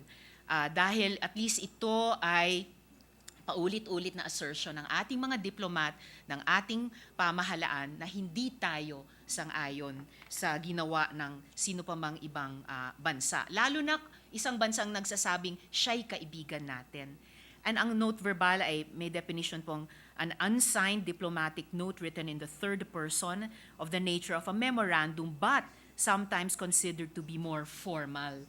Beyond note verbal, Mr. President, good gentleman, posible po kaya na ang mga susunod na komunikasyon ng ating pamahalaan. Halimbawa na po, isang magandang halimbawa yung ipinapanukala ni Senate President ng presiding officer, maaring isang resolution expressing the sense of the Senate. Posible po ba na yung mga susunod na komunikasyon, halimbawa ng ating executive, ay signed na, malinaw na galing po sa ating gobyerno, written in the first and second person, pero formal pa rin. Kahit po to be answered at a later time, Mr. President, good gentleman, nais ko lang i-pick yung mind ng good gentleman sa tingin nilang diplomatic, pero mas malakas pang forma ng komunikasyon natin sa bansang iyon. It can be done, Your Honor, Mr. President, even presenting a communique with the UNCLOS Secretariat will be stronger So it can be done. It has been done before by other countries. Some diplomats here are nodding their heads. The newly confirmed ambassadors are here. So it can be done, Mr. President. Maraming salamat, good gentleman mula sa Cavite. Pati sa bago at tingin ko napaka potentially powerful na mungkahing iyon, communique na po at dun sa secretariat ng UNCLOS. Speaking of which, Mr. President, binanggit din ng good gentleman na China in this incident violated the right of innocent passage. Na nung ginugol ko rin po, innocent passage is a concept in the law of the sea that allows for a vessel to pass through the archipelagic and territorial waters of another state subject to certain restrictions. Pag sinasabi po natin na nilabag ng China pati itong karapatang ito sa ilalim ng UNCLOS, ang hula ko po ay dahil may mga certain restrictions na hindi nila inobserve o kanilang nilabag. Maaari po bang malaman sa good gentleman, Mr. President, ano pa ba itong certain restrictions na dapat inobserve at nirespeto po nila? Una po, humingi ng permiso, pinapaabot doon sa nagme-may-ari ng karagatan na sila ay dadaan. Pangalawa naman po, tungkol naman po doon sa Outer Space Treaty of which China is a signatory, while the Philippines, I think, is not yet a signatory, nagbibigay din po ng request na pwede bang kunin namin yung nalaglag naming material, debris ng isang rocket sa inyong lugar. Wala na po yun. Inagaw na lang po yun. At from what you've seen from the footage, it was forcibly taken by the cutting of the rope, Mr. President. Salamat, good gentleman. At nabanggit nyo rin po yung Outer Space Treaty. Napansin ko rin po dun sa kanilang ulat sa Senado, mula pa pala nung Oktubre hanggang nitong Nobyembre, ay may hindi lang pala iisa, pero may mangilang-ilang mga pira-pirasong space vehicle, kung ano man yon, na mukhang hindi lang minsan din, pero sunod-sunod bumabagsak sa Mindoro Occidental, sa Palawan. Kaya't napaisip tuloy ako, Mr. President, good gentleman, kung posibleng, for the consideration of the good gentleman at syempre eventually ng ating mga diplomatic officials, kung yung communique sa Secretariat ng UNCLOS ay maaring may subject or kahit may tanong, may totoong pagkonsulta sa UNCLOS Secretariat, wag nating sundin ang halimbawa ng China sa kanilang konsultasyon, tungkol sa kung may bumagsak pa rin, dahil kung magpatuloy ang China sa kanyang mga space operations, kung may bumagsak pa rin mga pirasong ganon dito sa mga lugar na identified na, ay ngayon pa lang ma-communicate natin na hindi sila pwedeng basta-bastang pumasok doon, nang hindi, gaya ni sinabi ng good gentleman, humihingi ng permiso, etc., etc. po. Correct po. And even under existing laws, we can claim damages. Lalong-lalo na po pag minabagsakan, Yes. minabagsakan na bahay, halimbawa, or property, pwede po silang pagbayarin. Maraming salamat po, good gentleman, Mr. President.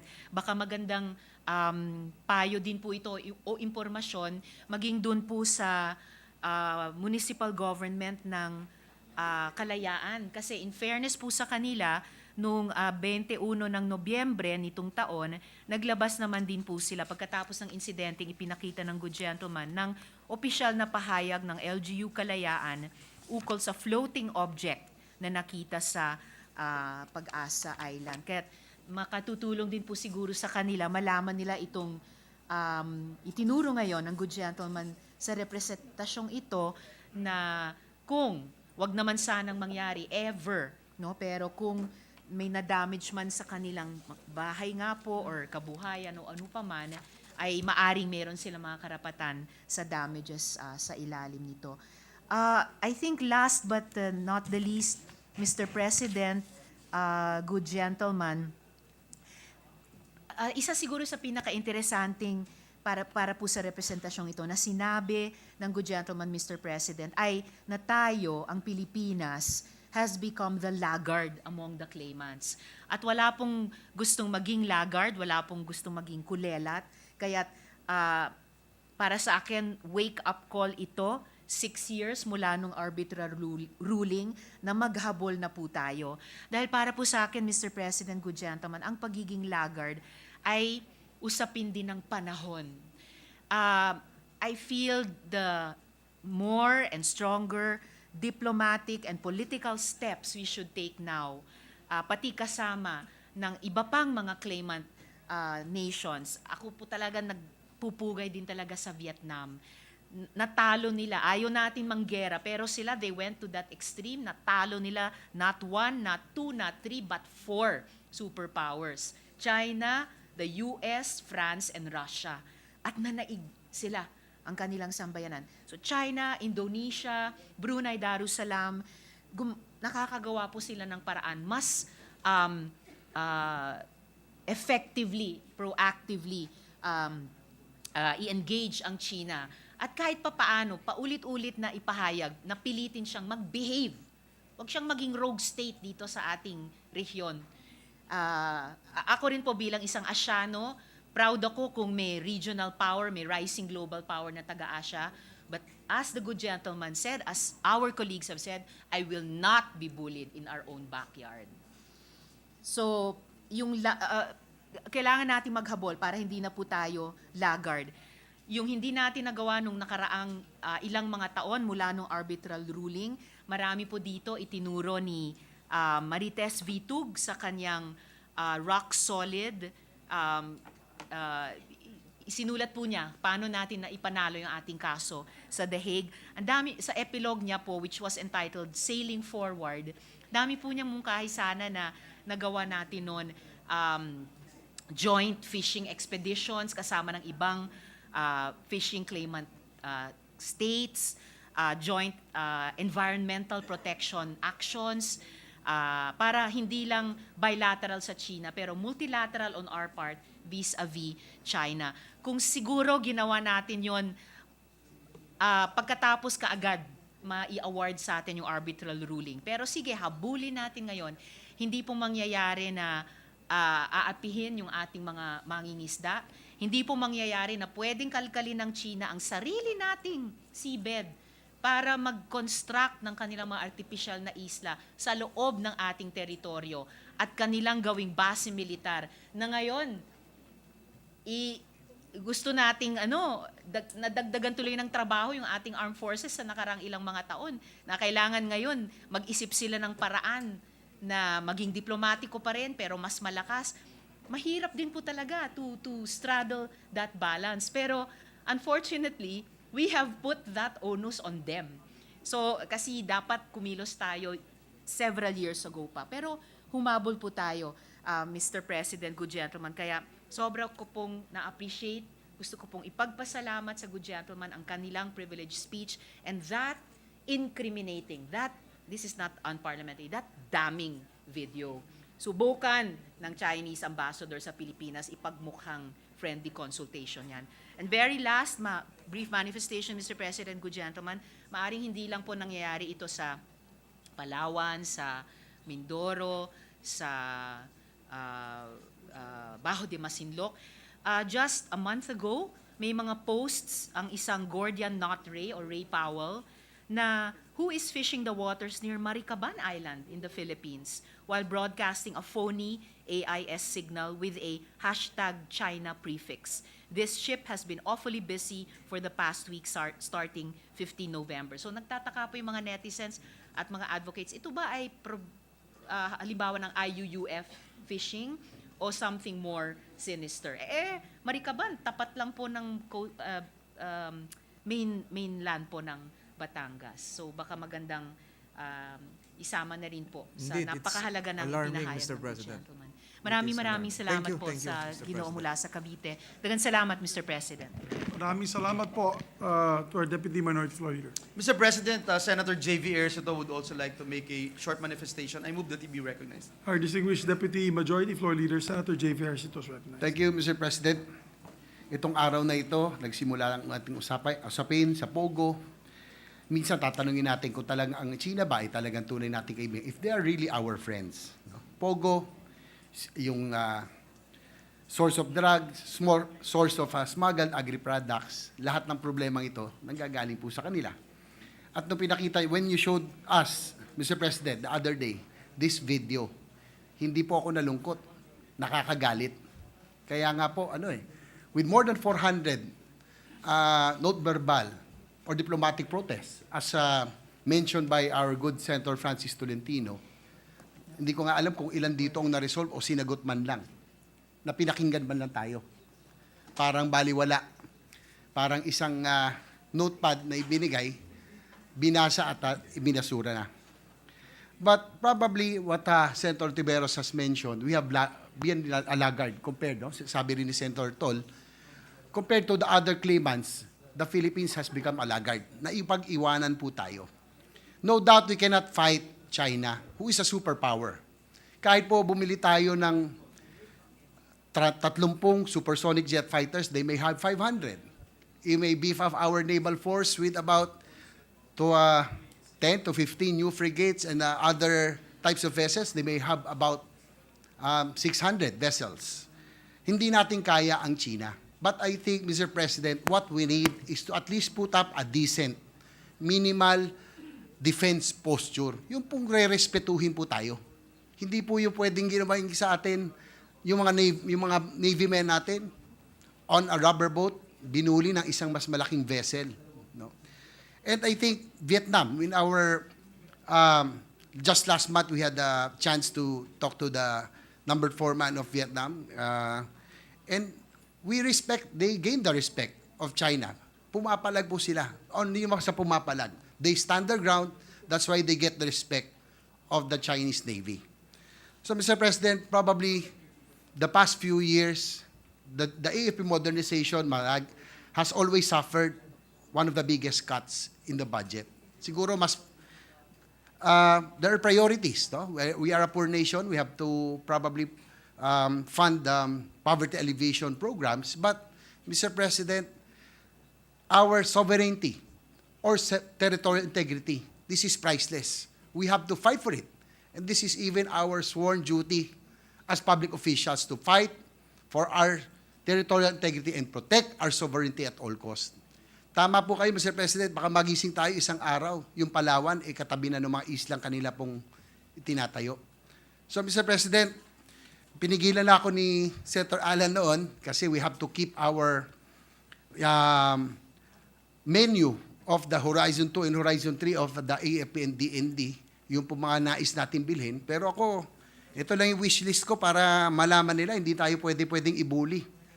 We will have anti-aircraft missiles, put at around surface-to-surface missiles, surface-to-air, para hindi nila basta-basta tayo papasukin ng kailang aircraft intrusions by air. Dapat malaman nila magkaroon tayo nito, hindi sila makakapasok. Magdadalawang isip sila. I will order also, kung ako lang ito, F-16s, F-35 to serve as a deterrent. And I would like to thank our Senate President. If you remember, for the information of our colleagues, during our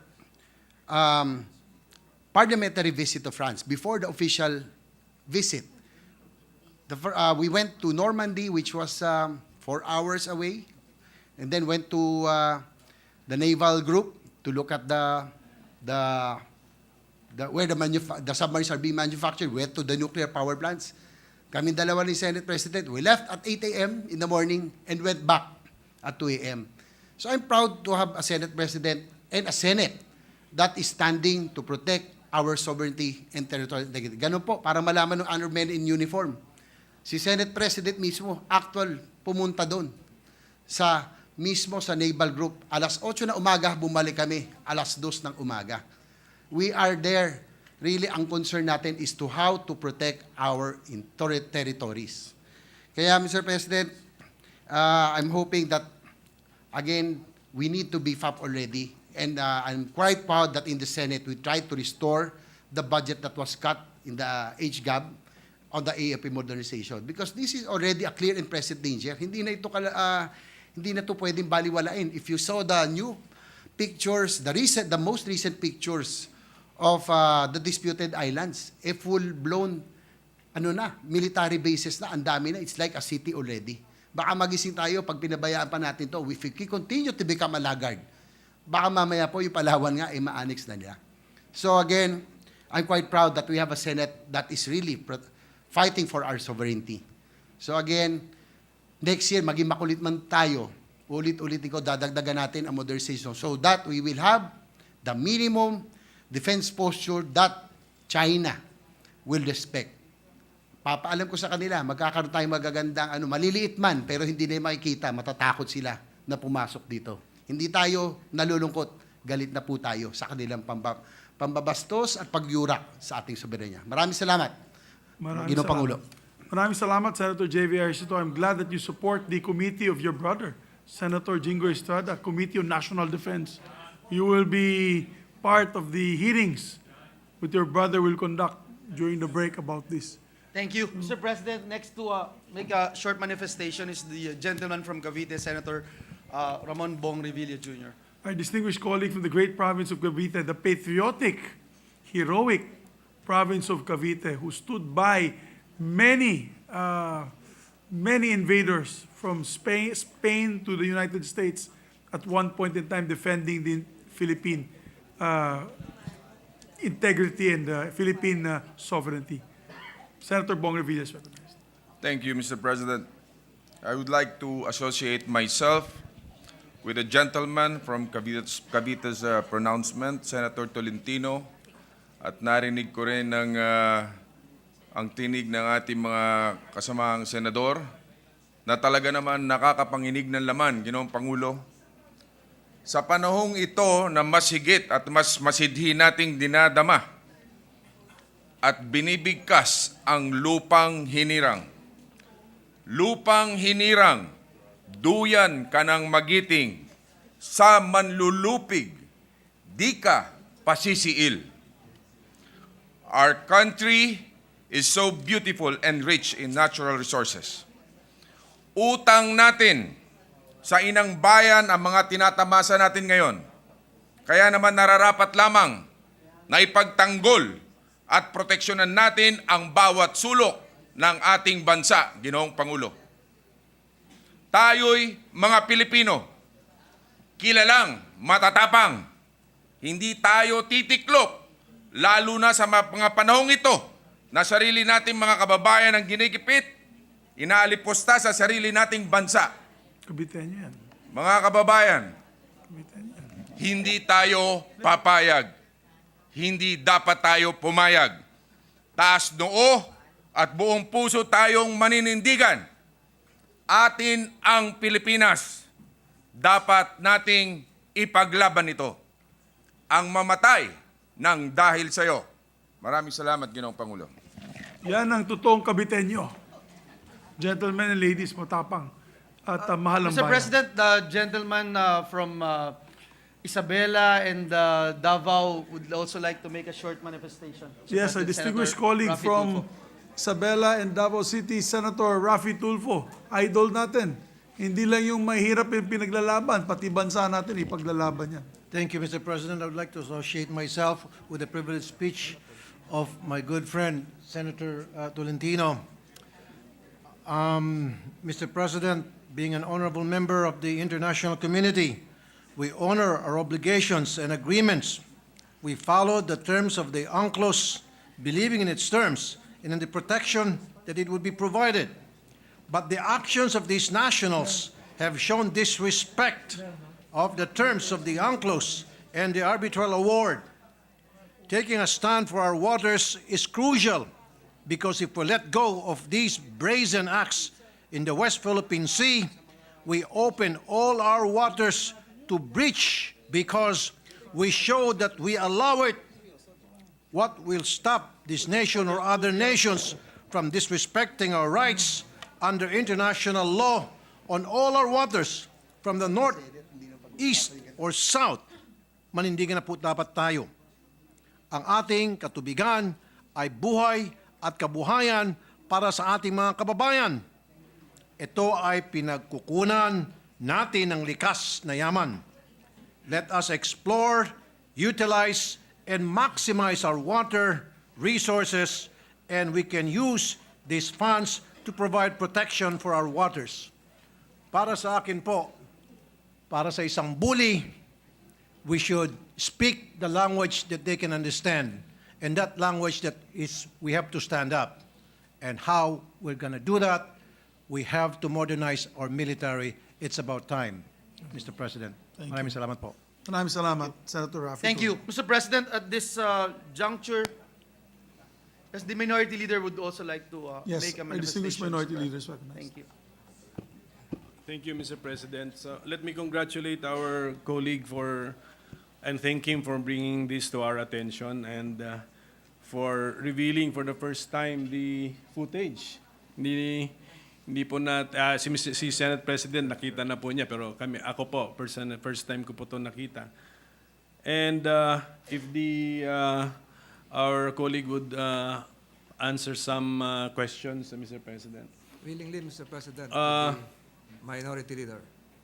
Yun pong note verbal or protest natin, kahit po hindi sagutin yun, hindi dapat tayo maapektuhan and we should continue to do that, Mr. President. Correct, Mr. President. Wala naman pong requirement na sagutin nila yon. Tama. At saka actually ginagawa natin yun para sa ating sariling interest, not because kailangan nilang sagutin. Tama po yan. Correct. Because I understand, Mr. President, I think it plays an important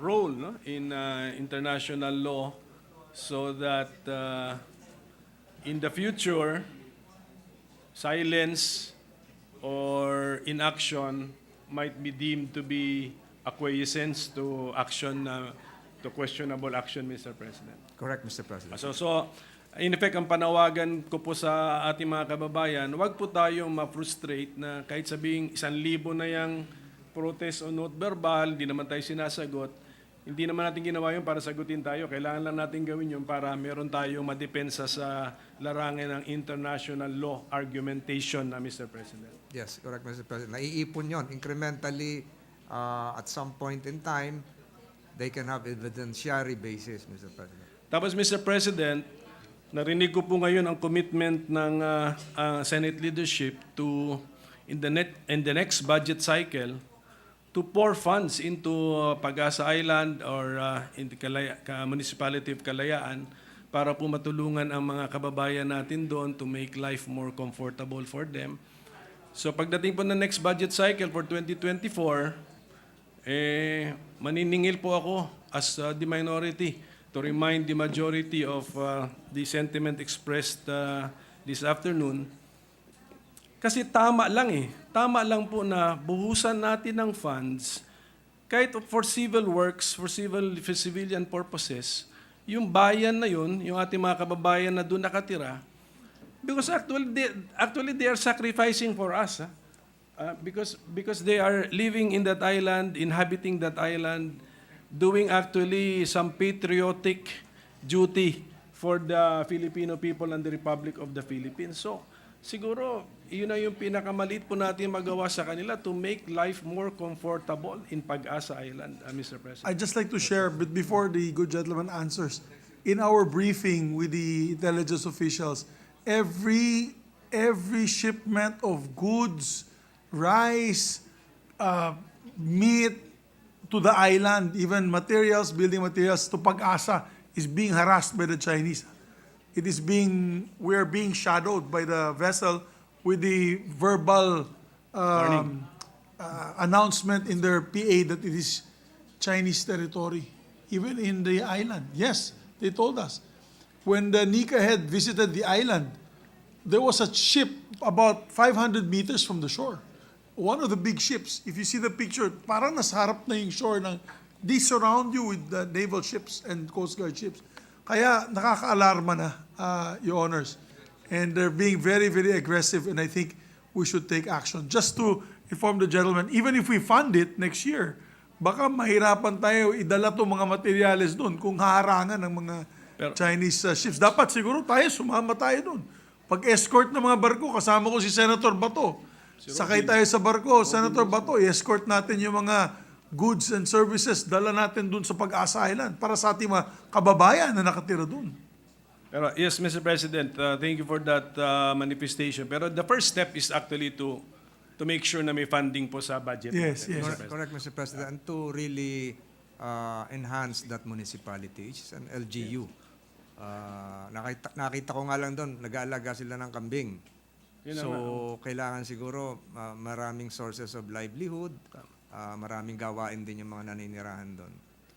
Tapos, that's for the 2024 budget cycle. But for the 2023 budget, kaya yata nating matulungan din yung municipality na yan at yung isla through the local government support fund.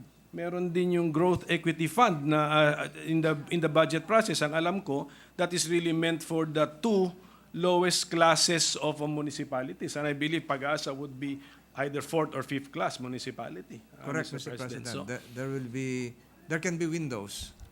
yes, Mr. President. So, we made a promise for the 2024 budget cycle, but it's too late for 2023, but we can still do something because meron pong flexibility dun sa ginawa nating budget.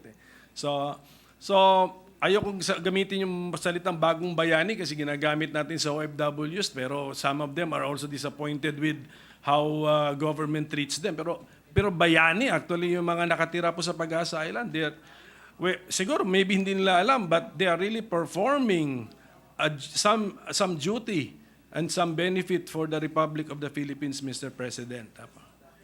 You might... Also forget the Ayungin Shoals. Yes, Ayungin yung Shoals. May sundalo, Marines. yeah.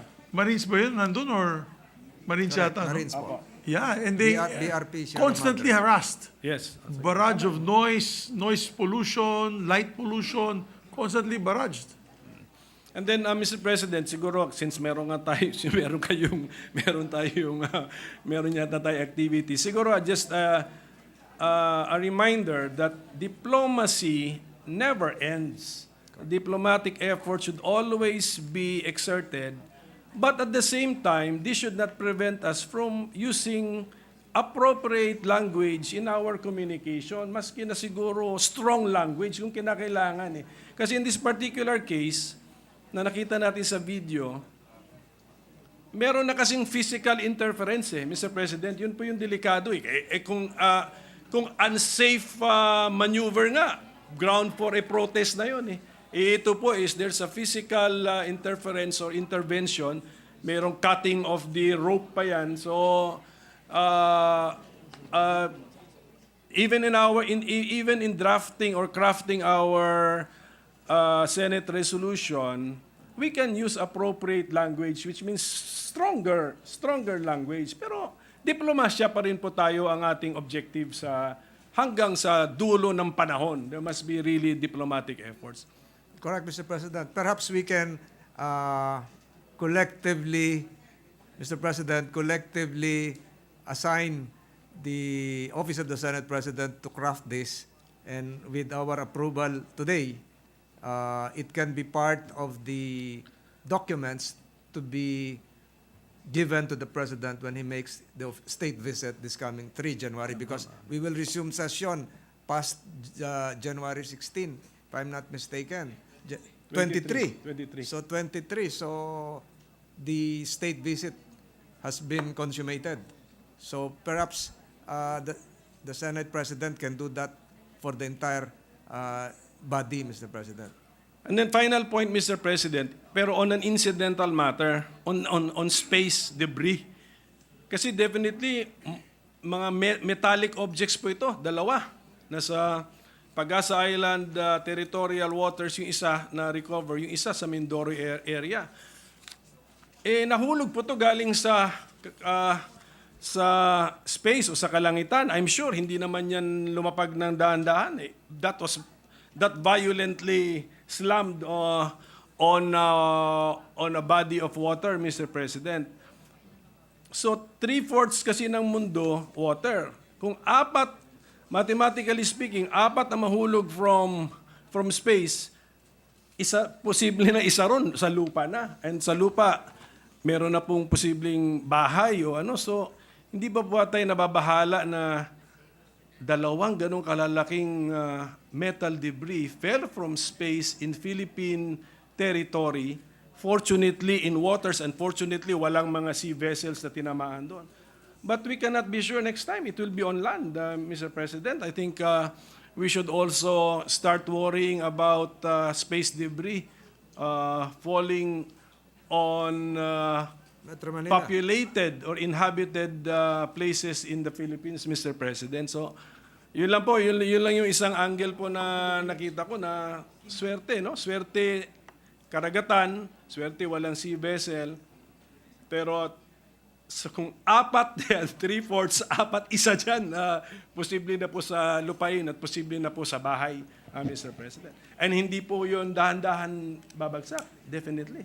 Yes. It's a violent fall Gravity. from the sky, and then it can happen any time of the day or night, Mr. President. Correct, Mr. President. That's why we have to really be firm in China's following the right procedure contained in the 1967 Outer Space Treaty. But unfortunately, Mr. President, we're not a signatory to that Outer Space Treaty, but China is a signatory. So there are processes for this. So there is really a danger. Ang laki po nung parang pakpak na aeroplano po yan. Pero at least, Mr. President, na-raise po ng ating colleague yun, at least mapapaisip na po tayo sa issue po na yun. So thank you very much, and I hope yung dalawa nating topics ngayon, masaya pa rin po yung ating gagawing activity mamaya. Yes, absolutely. So, Majority Leader. But before we, yes, I believe Senator Padilla. Mr. Senator President, Padilla just a would like short to manifestation, Mr. President. And I can't wait also to have a picture with Kimberly Ann Custodio. Yes, later, we can, after we adjourn, we can have a photo opportunity. Yes, Mr. with her. President. I move for the previous question, Mr. President. Yes, Senator Padilla is recognized. Mahal na Ginoong Pangulo, at maraming salamat po sa ating pinunong mayorya. Gusto ko lamang pong marami po akong narinig, at ako po ay sinusundan ko naman po at sinusuportahan lahat ang mga nagsalita, lalo na po ang ating kapatid sa partido na si Senator Tolentino. Gusto ko lamang pong bilang ako po ay adopted son ng Pag-asa Islands, at nakasama po natin ang ating Armed Forces of the Philippines dyan. Kasama po natin ang Philippine Navy, Marines, Army, Air Force. Kasama ko po sila dyan. Gusto ko lamang pong ipaalam sa ating taong bayan at sa ating mga kasama na kahit kailan hindi po nagpabaya ang ating armed forces diyan sa Spratly Island o sa Kalayaan Group of Islands. At nung nandun po kami, nandun po tayo, at naitarak po natin ang bandila ng Pilipinas sa K1, K2, K3, K4. At ang ating pong armed forces, ang ating pong Air Force, regular po yan na nagpapalipad ng ating aeroplano doon para siguraduhin na yung ating pong mga ari-arian doon, yung ating pong teritoryo ay napoproteksyonan. At ganun din po yung mga isla na nakapaligid doon, nandun po ang ating Philippine Navy. At handa pong mamatay yung mga yan. At hindi po ako kailanman sa akin pong nakita nung nandun ako, kahit na isang beses, hindi po kami nabuli ng China. Kami po ang nambuli nung nandun po kami. Hindi po namin pinayagan na nung oras na yon na kami po'y harangin nila at makapagtarak ng bandila natin. Ang gusto ko lamang pong sabihin, nasa pagkukwento po yan. Hindi ko po kinokontra, mahal na Pangulo, ang sinabi ng ating kapatid sa partido ng PDP Laban. Kung hindi, gusto ko lamang pong ipaalam sa lahat na sinususugan ko po ang sinabi ng ating senador mula sa Cavite na handa pong mamatay ang ating Armed Forces of the Philippines para proteksyonan ng ating mga ari-arian. At hindi po natin kailangan. Sa totoo lang po, mahal na Ginoong Pangulo, sa kasaysayan ng inang bayang Pilipinas, wala po tayong nakalaban kundi superpower. Espanyol, Hapon, Amerika, hindi po tayo kailanman sumurrender.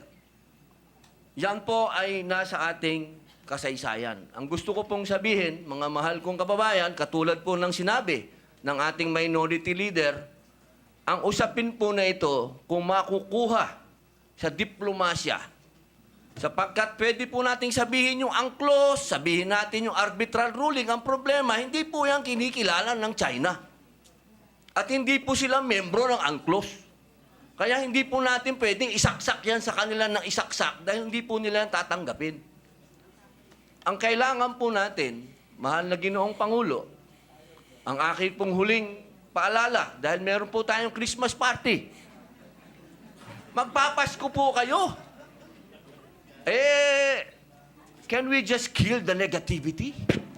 Can we just be positive and be peaceful? It's Christmas. Maraming salamat po. Mabuhay po. Maraming salamat, Senator. Mr. President, Padilla. I may sound like a broken record. This is really, last but not the least, the chairperson of the Senate Committee on National Defense, Senator Jinggoy Estrada, would also like to make a manifestation. I move that he be recognized, Mr. I'll just President. make it brief, Mr. President. Yes, Thank you, Senator Mr. Estrada, President. please. As your chairman of the Committee on National Defense, I think it is incumbent upon me to associate myself with the privileged speech of my good friend, the gentleman from Cavite. And I haven't watched the video because I was upstairs, but based on the reactions of my fellow colleagues, like Senator Risa, Senator Loren, Senator Bong, maybe also Senator JV, mukhang gigil sila at galit na galit sila sa videong kanilang napanood. At siguro kapag napanood ko na rin yan, palagay ko madadagdagan din ang aking galit. But what can we do? I agree with the statement of Senator Tolentino that we have to strengthen our ties with the claimant countries like Malaysia and Vietnam. But kahit siguro na magtulong-tulong tayo ng bansang Vietnam, bansang Malaysia, tayo, ano pa ang mangyayari? Kaya ba natin ang isang superpower katulad ng China? Mga equipment natin, we are so inferior. Wala yata tayong submarine dito. Meron ba ho tayong submarine dito sa Pilipinas? Not that I know. Yung ating mga equipments, 19 kopong-kopong pa. And we really have to modernize our equipment. And I can assure you, as your chairperson of the Committee on National Defense, I will conduct hearings at siguro tulungan natin itong ating mga military na madagdagan ang kanilang pondo for the modernization program of the Armed Forces of the Philippines. Maraming salamat po, Mr. President. Maraming Thank you, salamat, Mr. President. Senator Jinggoy. We Mr. totally President. agree with the comments coming from the good chairman of the Senate Committee on National Defense. And Mr. President, perhaps after this we can dispense with the presence of our newly minted generals as well as members of the Yes. diplomatic corps. After the motion to Yes, they will have their refer your own committee. oath-taking. supposed to leave at 5 Yes. Yes, Mr. President, this is really last but not the least. Oh, I thought the other one was the The last. gentleman from Davao City would also like to make a short The manifestation. good gentleman with your from indulgence. Thank you, Davao Mr. City. And who Batangas. And Batangas, Batangas. Mr. President. And the Republic of the Philippines. Filipino. Just a He's a short Filipino. manifestation, Mr. President. Yes, sir. Alam kong nagmamadali na kayo sa party, pero importante ito. No, that's not the party, Mr. President. We're supposed to listen to the speech of our Senate President, and we are about to give a commendation to Miss Kimberly Ann Custodio, Mr. President. Just to put on record, Mr. President. Okay. Salamat. Please proceed, Senator Go. Salamat sa pagkakataon as one of the senators. Just a short manifestation, Mr. President. The country's national interest and welfare of all Filipinos should always be our paramount consideration when it comes to the West Philippine Sea issue. Article 12, Section 2 of our Constitution provides that the state shall protect the nation's marine wealth in its archipelagic waters, territorial sea, and exclusive economic zone, and reserve its use and enjoyment exclusively to Filipino citizens. Ito po ang mandato sa atin ng saligang batas, ang protektahan, isulong at ipaglaban kung ano ang sa atin. Mr. President, sa kabila ng masalimuot na issue sa West Philippine Sea, ang interes ng bansa at ng lahat ng Pilipino ang dapat magsilbing gabay sa ating laban. Even our former President Duterte has assured our country's right over the West Philippines. Binalanse po ng dating Pangulo ang karapatan, kapakanan at kakayahan ng ating bansa sa usaping ito. Maaring wala po tayong sapat na kakayahan pagdating sa military capability sa ngayon, but we should not give up even an inch of our territory. What is ours is ours. Ipaglaban natin kung ano ang atin. Bilang isang mambabatas, hangad ko na sana lahat ng anumang hindi pagkakaintindihan sa West Philippine Sea ay naidadaan sa maayos at diplomatikong usapan. Mahalaga ang papel ng diplomasya rito at importanteng bukas po tayo sa maayos at tapat na pag-uusap sa ating bansa. Hindi po natin kakayanin na may madamay, masaktan, or magbuwis ng buhay na ordinaryong Pilipino sa gusot na ating kinakaharap sa isyong ito. Sikapin po natin na maisulong ang ating karapatan ng walang buhay na maisaalang-alang. Maraming salamat po, Mr. Maraming salamat, Senator Go.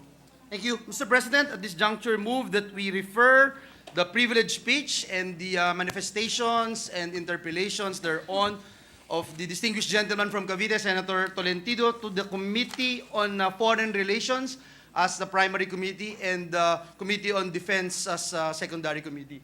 I so move, Mr. President. So foreign relations first? Yes, Mr. and then President. Secondary defense, or would you want defense to be primary? I think committee? the chairman With the of indulgence of the the chairman what's of the pleasure? Committee on Defense already indicated his willingness to conduct hearings priority. a while ago. As a priority. Yes, Mr. As President. a first committee. As Yes, primary. primary. Well, Mr. President, with that, I will move that it be referred to the Committee on National Defense as the primary committee and the Committee on Foreign Affairs as secondary Yes, because committee. this hearing will also guide us on how we can help modernize our Navy and Air Force and military armed forces, the Army that are stationed, Marines that are stationed in these particular areas. So, there being no objection to the motion of the majority floor leader, motion is approved. Yes, Mr. President, at this juncture, I also would like to move to Before adopt an unnumbered resolution. perfect. That is what I'm about to move, Mr. You President. read my mind. To adopt an unnumbered resolution expressing the sense of the Senate on the situation in the West Philippine Sea, subject to style. And Expressing our disgust yes, Mr. of what President, had transpired. in this particular incident, Mr. President, unless any member... Yes, of this particular incident. Yes, subject to style, Mr. President, and move that all members be made co-authors, Mr. President. The Deputy Minority Leader would also like to Yes, the Deputy be Minority recognized, Leader is Mr. President, recognized. Senator Risa Ontiveros. Salamat kayo, Mr. President. Before we act on the motion of the good majority leader, posible po bang subject to style nga po, but with respect to this latest incident? Yes. Yes. Dahil hindi Yes. po ito ang una. Yes. Napakarami na po sa nakaraang mga taon. With respect to, we can I put submit, under the Mr. whereas President. clauses, the persistent violations of our sovereignty in this particular area, but citing this particular latest incident November. in the West Philippine Sea. Salamat kaayo, And Mr. maybe we President. can add there on one of the whereas clauses, the bravery of our naval soldiers who retrieved this debris. Coast Guards, Mr. President. Coast Guard or these Coast Guard personnel who retrieved the debris at this particular time, even without arms, using a rubber boat facing such a massive force Point of against them. clarification, Mr. President. Maybe Yes. to the good gentleman from Cavite. Good Mr. gentleman, President, please, I thought it was correction. Philippine Navy, Navy. Navy. And It's on the Navy, other it's side, Navy. the China Those Coast are Guard. Navy fragment, I think. Salamat, Navy Mr. and Navy. President. Okay. Good gentleman. Thank you. So move. I move for the previous question, Mr. President. There being no objection, motion is approved. Thank you, Mr. President. May I just say one statement? Please, Mr. President. First of all, I'm very proud of the men and women who defend our side of the West Philippine Sea. And as mentioned by our distinguished colleagues, Senator JV, Senator Jinggoy, that the need to modernize our armed forces is a primordial concern. As mentioned by Navy Captain Alba, who's here with us now. Is it Navy Captain Alba, no? Captain Alba? He mentioned in his statement earlier that they're willing to fight to the death. But of course, our soldiers prefer that they can fight another day. So let us give them the equipment, not to fight, just to fight to the death, but to fight and come back and fight another day. And they need the equipment for that. And it is also our concern to be able to deliver that type of equipment. Second, I'm very proud of the members of this Senate, of the 19th Congress, for standing up for what we feel are bullies around the region. We should not let our country be bullied by anyone. And it is us, the 24 members of this August chamber. We have no parochial concerns here. This is 24 members of this chamber who believe in our nation, who love our country, regardless of what province it may be, that we will never give up a square inch of our nation for our future generations. So mabuhay po ang 19th Congress. I'm very proud to be part of this Congress. I'm very proud of each and every one of you. Majority Leader. Thank you, Mr. President. On some admin matters, Mr. President, just a matter of clarification that the referral of the privileged speech of Senator Grace Poe and all manifestations and interpellations thereon earlier referred to the Committee on Public Services is meant for the Committee on Public Order and Dangerous Drugs, Mr. President. We take note of the manifestation. Thank you. Mr. President, at this juncture, with the permission of the body, I move to consider proposed Senate Resolution number 277, taking into consideration PSR numbers 268, 270, and 282. I so move, Mr. President. There being no objection to the motion, motion is approved. We ask the Secretary to read the title very quickly of the resolution. Resolution congratulating and commending Filipino Jiu-Jitsu athletes Kimberly Ann Custodio, Maggie Ochoa, and the rest of the Philippine team for the successful run of the 2022 JJIF Jiu-Jitsu World Championship. Very quick. It's very quick. Majority Leader. Yes, Mr. President. Mr. President, due to the lateness of the hour and considering that our employees are very excited for today, Mr. President, I will just move that the sponsorship speech of Senator Bong Revilla, Senator Bongo, and others be inserted into the records. I so move, Mr. President. There being no objection to the motion, motion is approved. I also move, Mr. President, would like to move that all senators be made co-authors of this resolution. So move, Mr. President. There being no objection, the motion is approved. With that, Mr. President, no member wishes to interpolate or propose any amendments to the measure. I move that we adopt proposed Senate Resolution number 277, taking into consideration PSR numbers 268, 270, and 282, subject to style. So move, Mr. President. There being no objection, proposed Senate Resolution number 277, taking into consideration Senate Resolutions number 268, 270, and 282 are hereby adopted subject to style. Congratulations. Thank you, and congratulations again to Kimberly Ann Custodio, who won the gold medal at the 2022 Jiu-Jitsu International Federation World Championship held in Abu Dhabi, UAE, and her colleagues. And we would like to ask her after... Yeah, we can suspend. We're not actually adjourn, and we can do the photo after the adjournment. But I'd just like to put on record, Majority Floor Leader, I was supposed to deliver my Christmas message, but because of the lateness of the hour, and because we love our staff, I'm just going to insert this on the record for everyone I'll have my message in the Christmas party. So I will just insert this for the record, Your Honors, to hasten the proceedings today. Ang gusto ko lang sabihin, I am so proud of each and every one of our Senate employees and Secretariat and all the senators for such hard work that they have done. Truly, this is a working Senate. Truly, this is a Senate for national reconstruction. And I'm very proud of each and every one of you. And it is the first time in 2 years that we will actually feel Christmas, that has put Christmas in our hearts. Even Senator Padilla will put Christmas in his heart because he also believes in Christ as a prophet in the holy book of the Quran. And we will celebrate this Christmas with the new hope that this coming year will be a better year for the Philippines if we all work together. So I just like to put and insert this on the records of the Senate, my privileged speech. Thank you, Majority Leader. Thank you. Thank you very much, Mr. President. it's underrated to say that indeed leadership matters, and we thank you for all your efforts and sacrifices. Thank you, sir. I think on behalf of all the members of the Senate, all of the staff and employees of the Senate, we would like to thank you, Mr. President.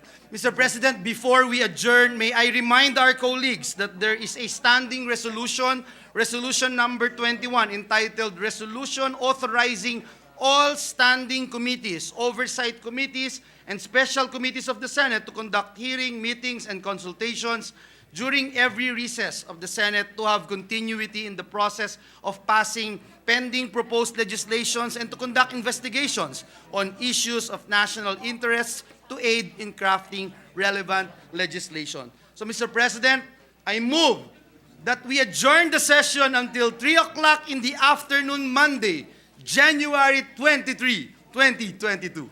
I'll miss all of you. 2023, Mr. President. Mali po, Mr. President, yung binigay sa akin. 2023. Yes. There being no objection to the motion of the majority floor leader, the session is adjourned until 3 o'clock in the afternoon, Monday, January 23, 2023. Merry Christmas, everybody. Merry Christmas, everyone. Happy New Year.